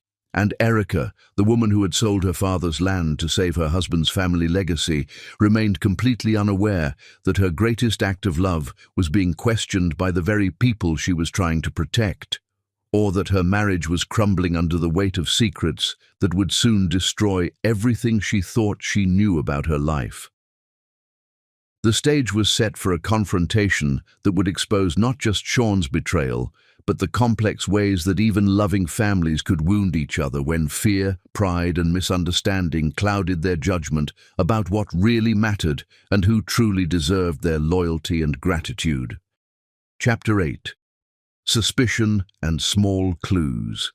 The first crack in Erica Chad's perfect world appeared in the shower at 6:15 a.m. on November 8, 2024, when she realized her husband had started singing a song she'd never heard him hum before, a sultry jazz number that didn't match his lifelong preference for classic rock and country music. At 31 years old, Erica had developed the kind of intuitive awareness that comes from years of working in pediatric intensive care, where the smallest changes in a patient's behavior could signal life-threatening complications. She'd learned to trust her instincts about when something wasn't quite right, even when all the obvious indicators seemed normal. And lately, her instincts about Sean had been sending up warning signals she couldn't ignore. It started with small things. The way he'd begun showering immediately when he came home from work, even on days when his construction job couldn't possibly have been that messy. The new cologne that had appeared on their bathroom counter, something expensive and sophisticated that replaced the drugstore aftershave he'd been using for their entire marriage. The way his phone had become permanently attached to his hand, screened down on every surface, password protected in a way it never had been before. "That's a pretty song," Erica said, as Sean emerged from the bathroom, towel wrapped around his waist, still humming the unfamiliar melody. "What is it?" Sean stopped mid-note, a flicker of something that looked like panic crossing his face before he recovered his composure. "Oh, just something I heard on the radio. I don't really know what it's called." But Erica knew her husband's relationship with music. Sean was the kind of man who could identify a song after 3 notes, who had strong opinions about every artist, and could recite lyrics to hundreds of songs from memory. He didn't just hear something on the radio without knowing exactly what it was. "Which station?" she asked casually, testing him while she brushed her teeth. I think it was 96.7. You know how they mix different genres during the morning show?" Another small inconsistency. 96.7 was a pop station that Sean listened to regularly, but they rarely played jazz, especially not the kind of sultry number he'd been humming. Over the next few days, Erica found herself paying attention to details she'd previously ignored. Sean's work schedule had become increasingly unpredictable, with frequent emergency calls that required him to leave at odd hours. His explanations for these calls were always vague. Problem at the job site, client emergency, equipment breakdown. But when Erica asked follow-up questions, his answers seemed rehearsed rather than spontaneous. "Which client?" she'd asked, after he claimed to have spent Saturday afternoon dealing with a plumbing disaster. "The Henderson project," Sean replied without hesitation. But Erica remembered that the Henderson renovation had been completed 3 weeks earlier. She'd celebrated with Sean when he'd brought home the final payment check, both of them dancing in their kitchen as they always did when good news arrived. The contradictions were minor, easily explained away individually, but they were accumulating like symptoms of a disease she didn't want to diagnose. Then there was the night of November 12th, when their friend Jessica called during dinner, her voice carrying the kind of hesitant concern that comes from not wanting to cause problems, but feeling obligated to share information. "Hey, girl," Jessica said when Erica answered the phone. "I was at that new restaurant in Midtown yesterday. You know, Elevate, the one with the rooftop bar. Anyway, I could have sworn I saw Sean there with some woman. Dark hair, really attractive. Looked like they were having an intense conversation. I didn't want to interrupt if it was a business meeting, but I thought you should know." Erica felt her stomach drop, but she kept her voice steady. "When was this?" "Tuesday afternoon around 2 o'clock. They were at one of the corner tables, pretty deep in discussion. The woman was dressed professionally, like maybe a real estate agent or lawyer or something." Tuesday afternoon. Sean had told Erica he was working overtime at a residential site in Buckhead, fixing problems with the electrical installation that had come up during inspection. The restaurant Jessica mentioned was nowhere near Buckhead, and certainly not the kind of place where contractors typically met with clients. "Yeah, probably work-related," Erica said, though her heart was pounding. "You know how these client meetings can be." "Of course," Jessica agreed, but her tone suggested she wasn't entirely convinced. "I just thought I'd mention it." After hanging up, she sat at their small dinner table, staring at Sean's empty chair, while her mind raced through possibilities. There could be innocent explanations.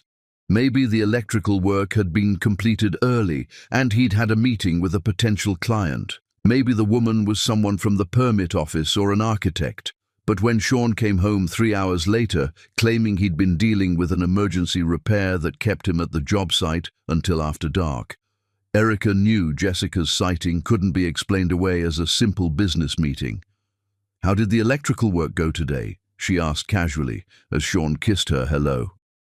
"Frustrating," he replied, settling into his narrative with what now seemed like practiced ease.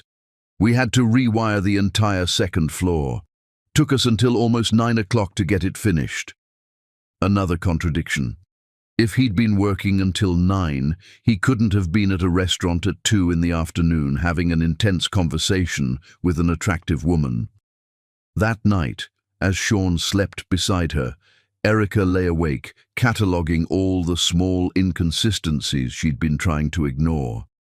The way he'd started working late multiple nights per week, always with explanations that sounded reasonable but couldn't be independently confirmed.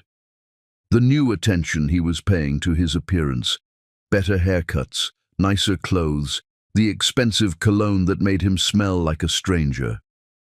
Most troubling of all was the change in their intimate life. Sean had always been an affectionate husband, the kind of man who reached for her hand automatically, who kissed her goodbye every morning and hello every evening, who made love to her with complete presence and attention. But lately, even their most tender moments felt distant, as if part of him was somewhere else entirely. The next morning, while Sean was at work, Erica found herself doing something she'd never done before in over 3 years of marriage. She went through his things looking for concrete evidence. She started with the laundry, checking pockets for receipts or notes or anything that might explain his recent behavior. Most pockets yielded nothing but lint and loose change, which almost made her feel foolish for looking. But in his work jacket, buried deep in an inner pocket, she found a restaurant receipt dated the previous Tuesday, the same day Jessica had seen him with the mysterious woman.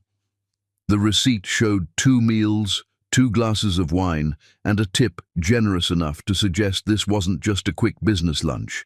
In their shared laptop, she discovered that Sean's browser history had been cleared, another first in their marriage. Sean wasn't particularly tech-savvy and had never bothered with privacy settings before. The fact that he was now actively hiding his internet activity suggested he had something significant to hide. But it was their shared credit card statement that provided the most concerning evidence. Over the past month, there were 3 charges at restaurants she'd never been to. There was a purchase at a men's clothing store during what she knew were his work hours, and there was a charge for flowers from an upscale florist, flowers that hadn't come home to her. Individually, each charge had a reasonable explanation. Together, they suggested a pattern that made her stomach churn. Erica sat in their tiny living room, surrounded by evidence of her husband's deception, feeling like her entire world was shifting beneath her feet. The man she'd loved for over 5 years, supported through business failure, for whom she had secretly sold her inheritance, that man was lying to her consistently and deliberately. But even with proof in front of her, Erica couldn't quite bring herself to accept the obvious conclusion. Maybe there was still an innocent explanation. Maybe the woman Jessica had seen was a business contact. Maybe the restaurant receipts and flower purchases were part of some elaborate surprise he was planning. That evening, when Sean came home claiming another late night at work, Erica decided to test her theory directly. "How was your day?"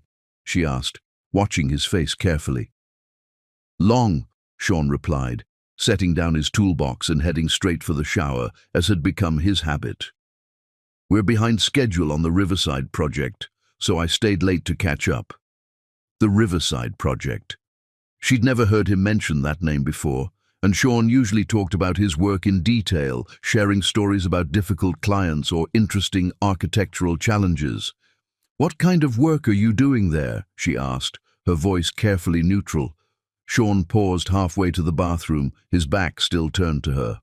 "Standard renovation, kitchen and bathrooms, nothing too exciting." "What's the address? Maybe I could bring you lunch there sometime, surprise you at work." That's sweet, baby, but the site's not really set up for visitors. Insurance liability issues and all that. More deflection. More vague answers that sounded reasonable but provided no actual information she could verify. That night, Erica made a decision that terrified her. She was going to follow Sean the next time he claimed to have a late work meeting. She was going to see for herself where her husband was really going and who he was really spending time with. The opportunity came 2 days later, on November 15th, when Sean announced he had to work late again. "Emergency at the Patterson site," he said, using the name of a project that had been completed months earlier. "Could be there until 10 or 11.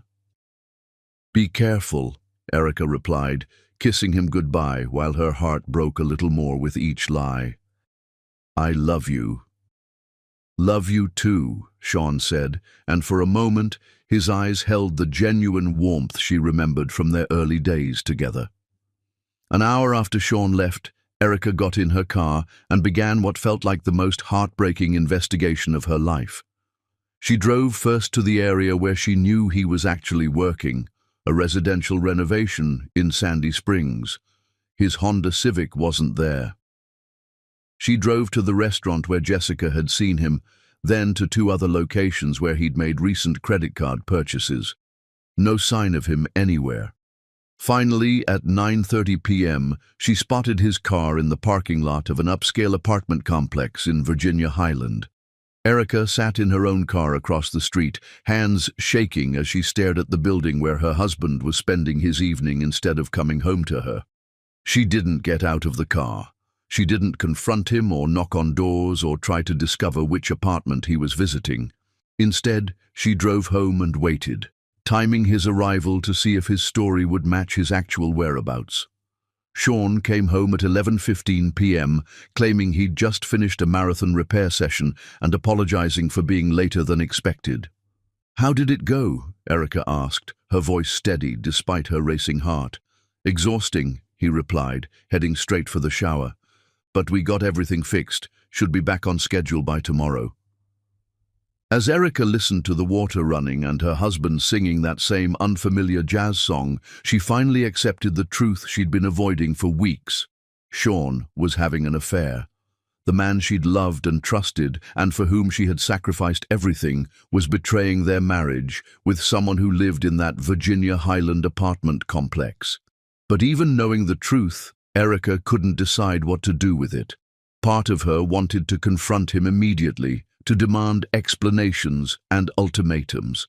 Another part of her wanted to pretend she'd never discovered anything, to go back to the blissful ignorance that had protected her heart from this devastating reality. And a small, stubborn part of her.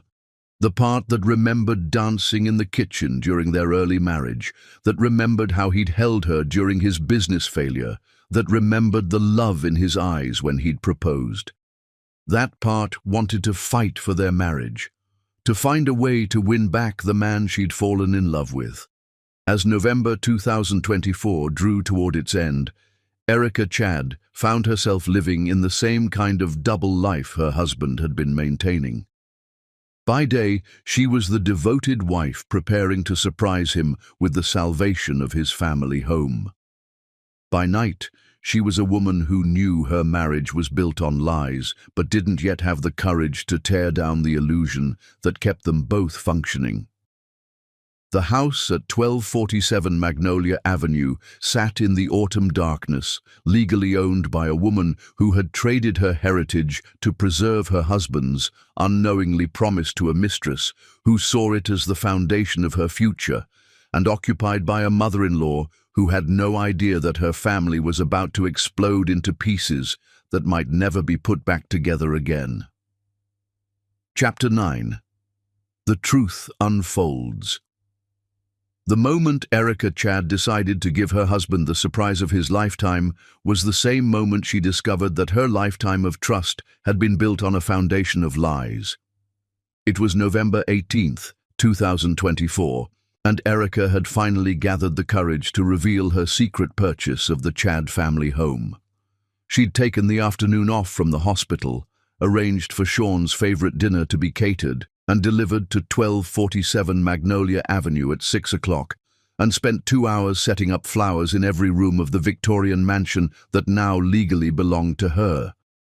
The house looked stunning in the late afternoon light, white roses in crystal vases throughout the dining room, sunflowers brightening the kitchen, lilies filling the grand foyer with their perfume. She'd placed the deed in its elegant wrapping inside the wooden box that had belonged to Sean's grandfather, along with the love letter she'd written and rewritten a dozen times. At 4:30 p.m., she called Sean's work phone to tell him she had a wonderful surprise waiting at his mother's house, and that he should come straight there after work instead of going home to their apartment. "I can't tonight, baby," Sean said, and Erica could hear something strained in his voice that she now recognized as the sound of a man caught between two worlds. "I have a really important client meeting that could lead to some major opportunities." "Sean, this can't wait until tomorrow," Erica said, her heart racing with excitement. "Trust me, you want to see this today." "Erica, I'm sorry, but this meeting could change everything for us financially. I have to prioritize our future."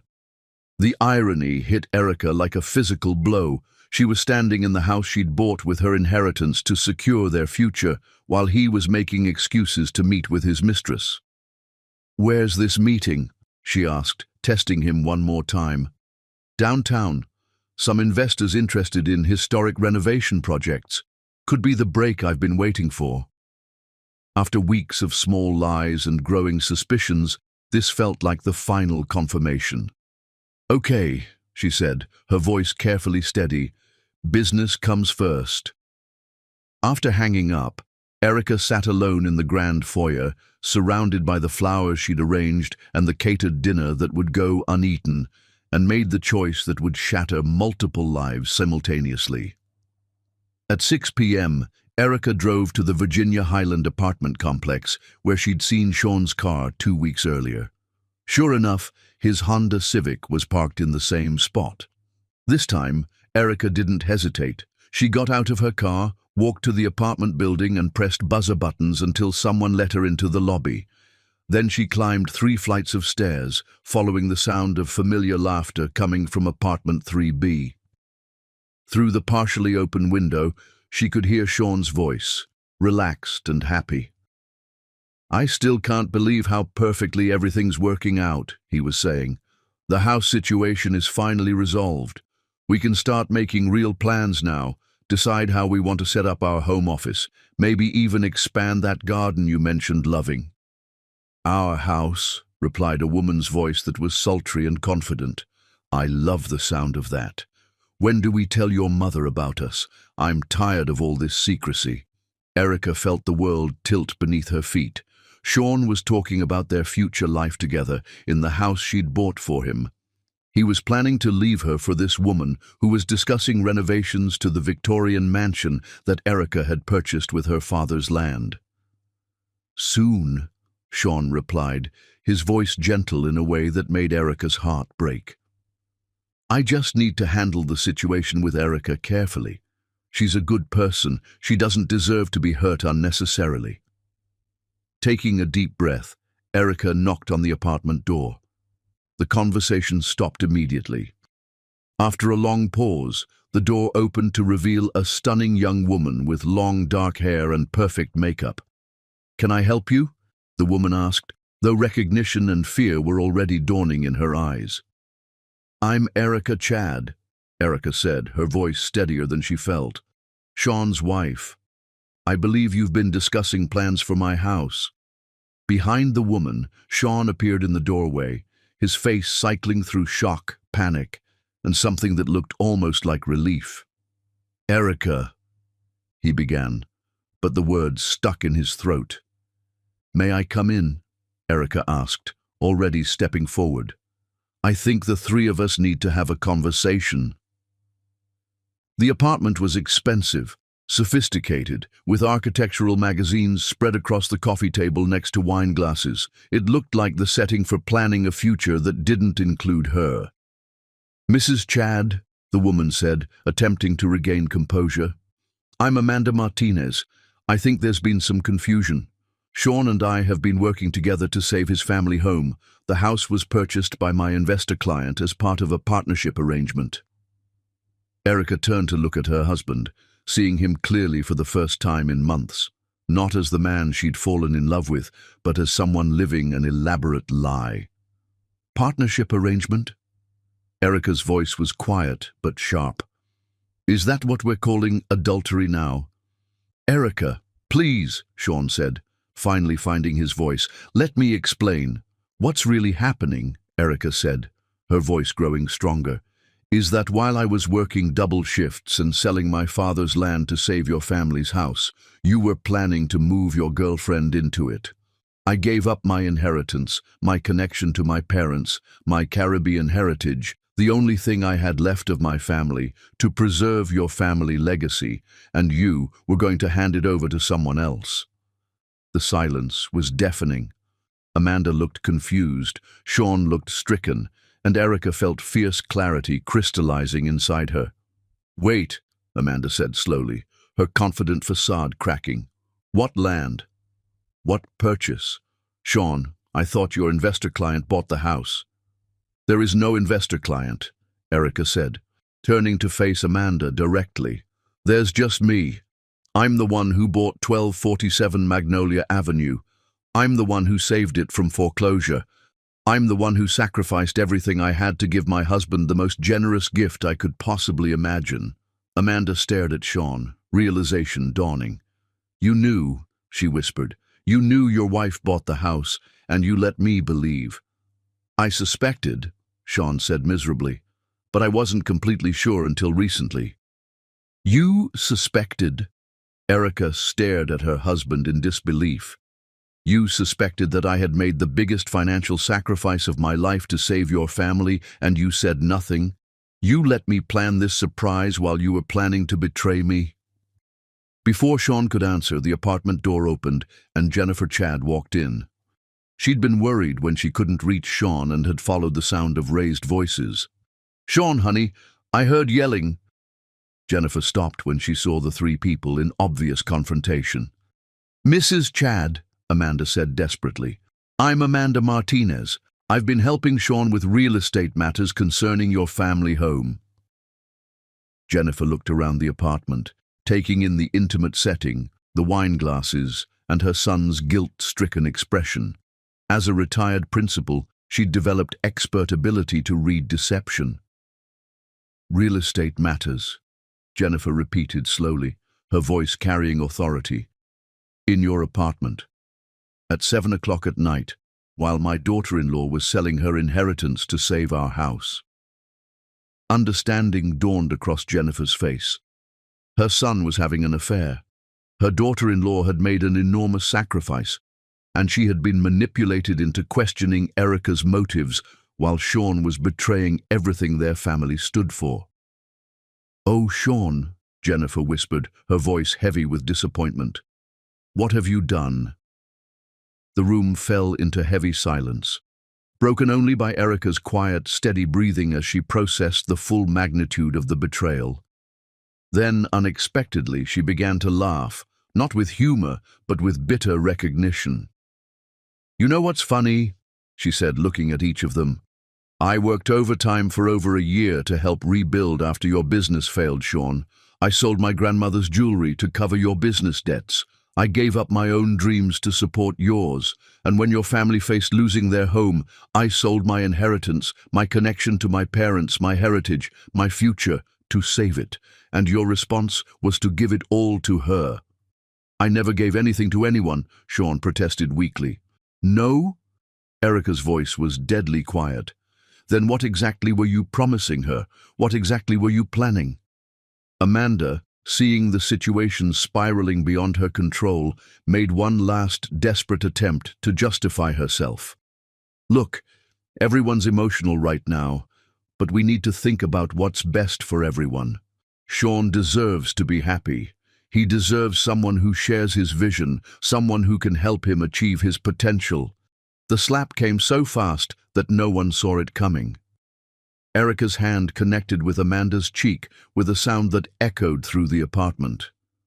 His potential, Erica's voice was perfectly controlled now, more dangerous in its calm than it had been in anger. I worked overtime for over a year to help rebuild after his business failed. I sold my grandmother's jewelry to cover his debts. I gave up my own dreams to support his. I sold 15 acres of agricultural land that had been in my family since the 1940s, land that my father dreamed of retiring on, land that represented my only connection to my Caribbean heritage, to save his family's legacy. And you think I've been holding him back from his potential? Amanda held her hand to her reddened cheek, tears of rage in her eyes. You can keep your house, she said viciously, and you can keep your failure of a husband. I deserve better than this chaos. As Amanda grabbed her purse and headed for the door, she turned back one final time. For what it's worth, she said to Erica, you're a fool if you take him back. He doesn't deserve your sacrifices, and he never will. With that, Amanda was gone, leaving behind only wreckage and the sound of Erica's controlled breathing. Jennifer moved toward her daughter-in-law, her face filled with shame and regret. Erica, honey, she began, I need you to know that I had no idea about any of this, and I need to apologize for questioning your purchase of the house. I was wrong, and I'm so sorry. Don't, Erica said, holding up her hand. Just don't. I need to think. I need to understand what just happened here and what it means. She looked at Sean, who was standing in the middle of the apartment, looking lost and broken. The house is in my name, she said quietly. The house that I bought with my father's land, that I intended as a gift to save your family's legacy. It's legally mine, and right now, I have no idea what I'm going to do with it. Without another word, Erica walked out of the apartment, leaving behind a son who had destroyed his marriage for a fantasy, a mother who had unwittingly contributed to the destruction, and the shattered remains of a love story that had once seemed unbreakable. The truth was finally out, but instead of providing clarity or resolution, it had only created more devastation, more pain, and more questions about whether some betrayals could ever be forgiven or whether some love, no matter how deep, could survive the complete destruction of trust. Chapter 10. Greatest Revenge. 10 months later, Sean Chad sat in his rusted pickup truck across from 1247 Magnolia Avenue, watching the most extraordinary woman he'd ever known destroy his life with surgical precision, and realized that hell wasn't a place of fire and brimstone. It was watching someone you'd betrayed become everything you'd lost while you became nothing. The transformation hadn't happened overnight.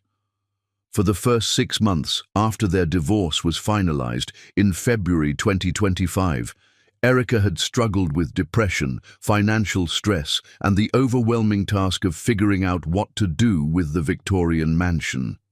She'd worked double shifts at the hospital while attending night classes in non-profit management, slowly developing the skills she'd need for what would become her life's mission. By spring 2025, she'd made the decision that would ultimately define the next phase of her life. She would transform the Chad family home into something that honored both her sacrifice and her hard-won wisdom about the dangers of financial dependence in marriage.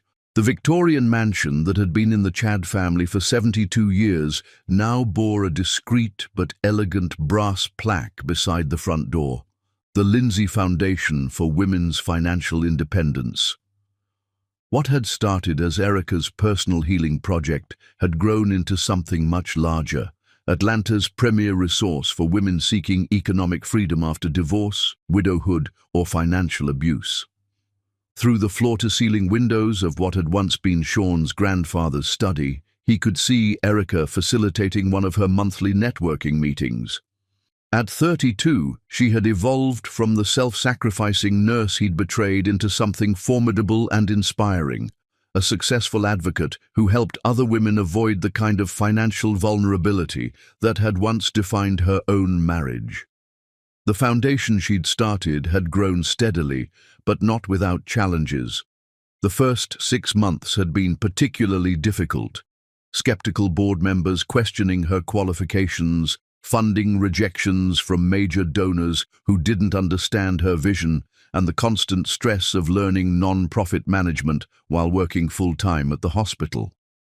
There had been nights when she'd cried from exhaustion and wondered if she was foolish to think she could help other women when she'd been so blind about her own situation.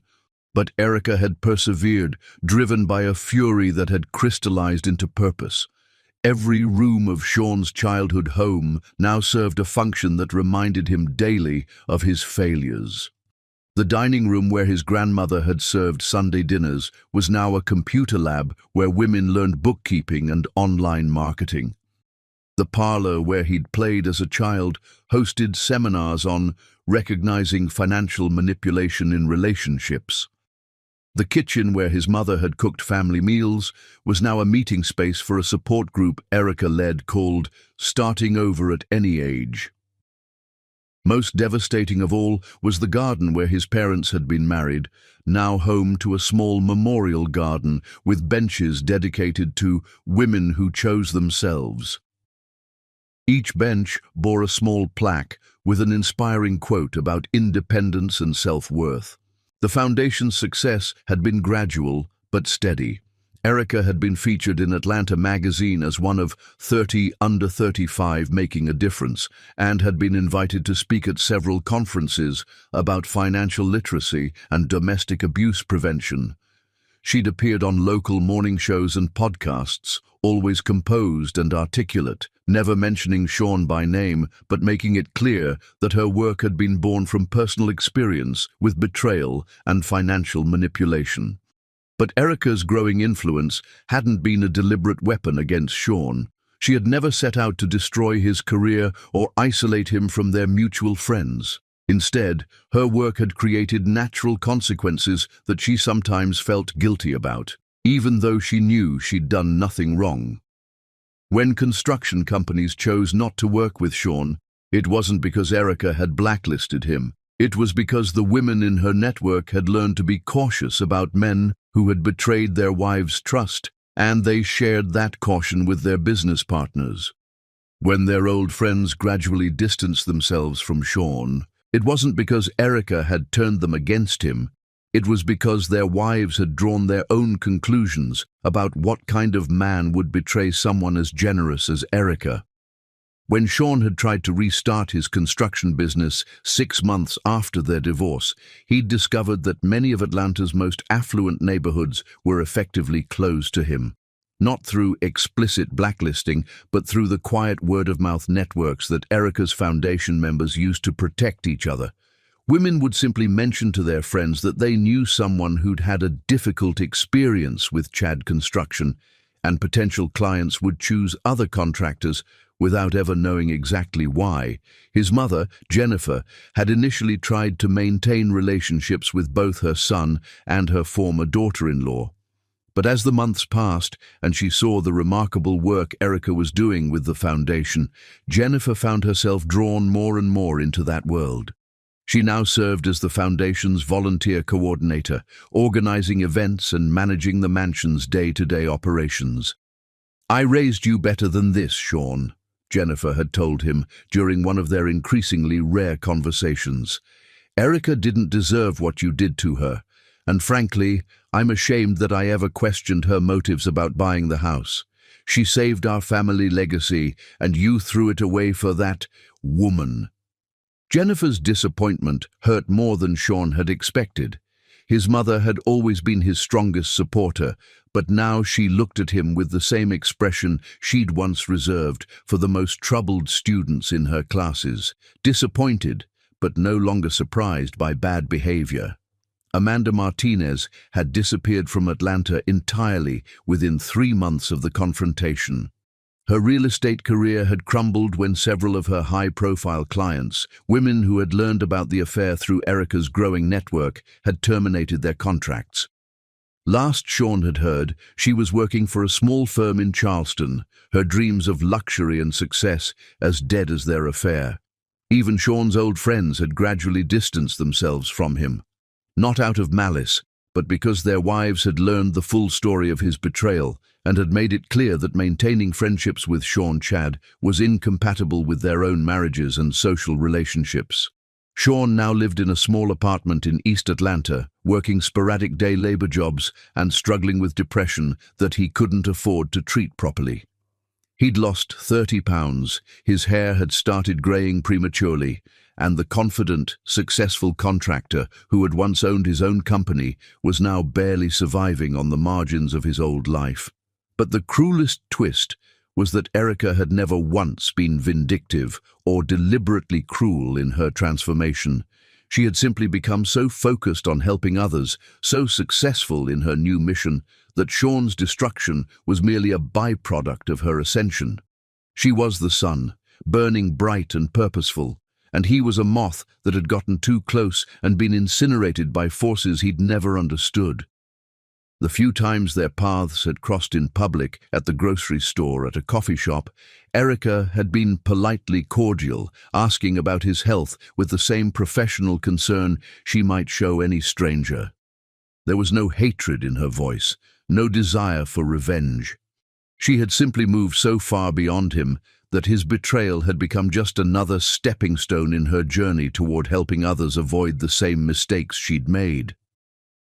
As Sean sat in his truck on this warm September evening in 2025, watching through the windows as Erica laughed at something one of her foundation members had said, he saw a silver Audi pull into the driveway.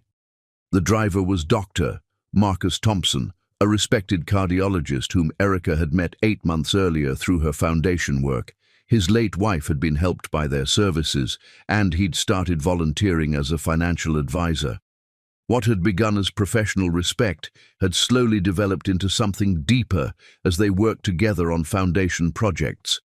Sean had heard through the gossip networks he no longer officially belonged to that Marcus had been courting Erica slowly and respectfully for several months.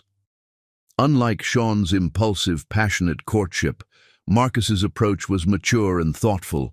Flowers sent to the foundation with notes about how much he admired her work, invitations to cultural events that aligned with her interests, support for her causes that wasn't conditional on personal gain. Watching Marcus walk to the front door of what had once been his family home, carrying a small bouquet of orchids, elegant, sophisticated flowers that made the grocery store roses Sean had once brought Erica look juvenile by comparison, Sean felt the final piece of his old life slip away forever. Through the window, he could see Erica answer the door, her face lighting up with genuine pleasure as she accepted the flowers. Marcus said something that made her laugh.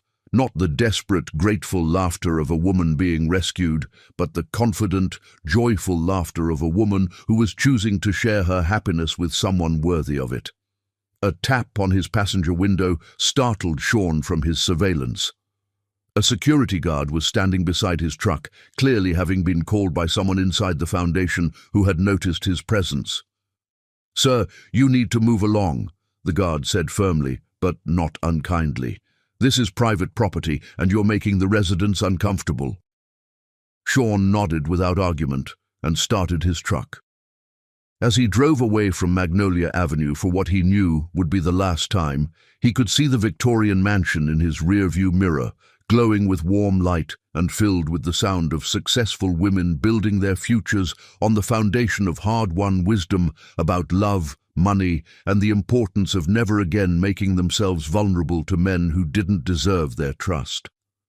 3 months later, on a perfect December evening in 2025, Erica stood in the renovated kitchen of her foundation's headquarters, reviewing applications for their latest round of business grants.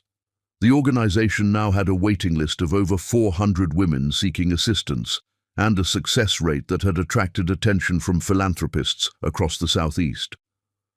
The house felt peaceful in the evening quiet. The networking event had been their most successful yet, raising over $200,000 for the foundation's expansion into Birmingham and Nashville. Erica had just finished updating their financial records when she heard a soft knock at the front door. Curious about who might be visiting so late, she walked through the grand foyer, past the portraits of successful foundation graduates, past the thank you letters and awards covering the walls, past the comfortable furniture that had been donated by grateful members who had rebuilt their lives with the foundation's help. When she opened the door, she found Marcus Thompson standing on the porch, holding a small velvet box and wearing the nervous smile of a man about to change his life forever.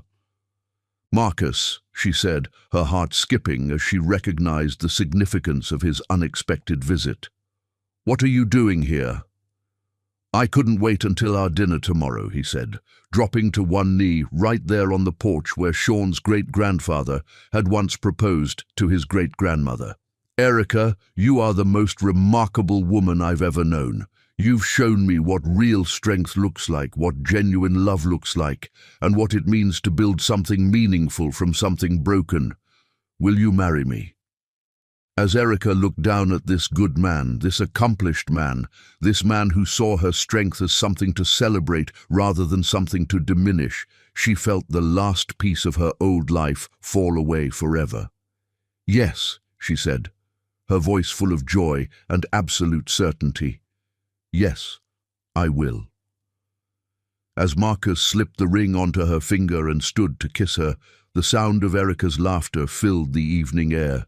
Pure, triumphant, completely free laughter that echoed through the halls of the house that betrayal had given her, the house where she had learned to choose herself, the house where she had discovered that sometimes the greatest revenge is simply becoming too powerful for your betrayer to touch.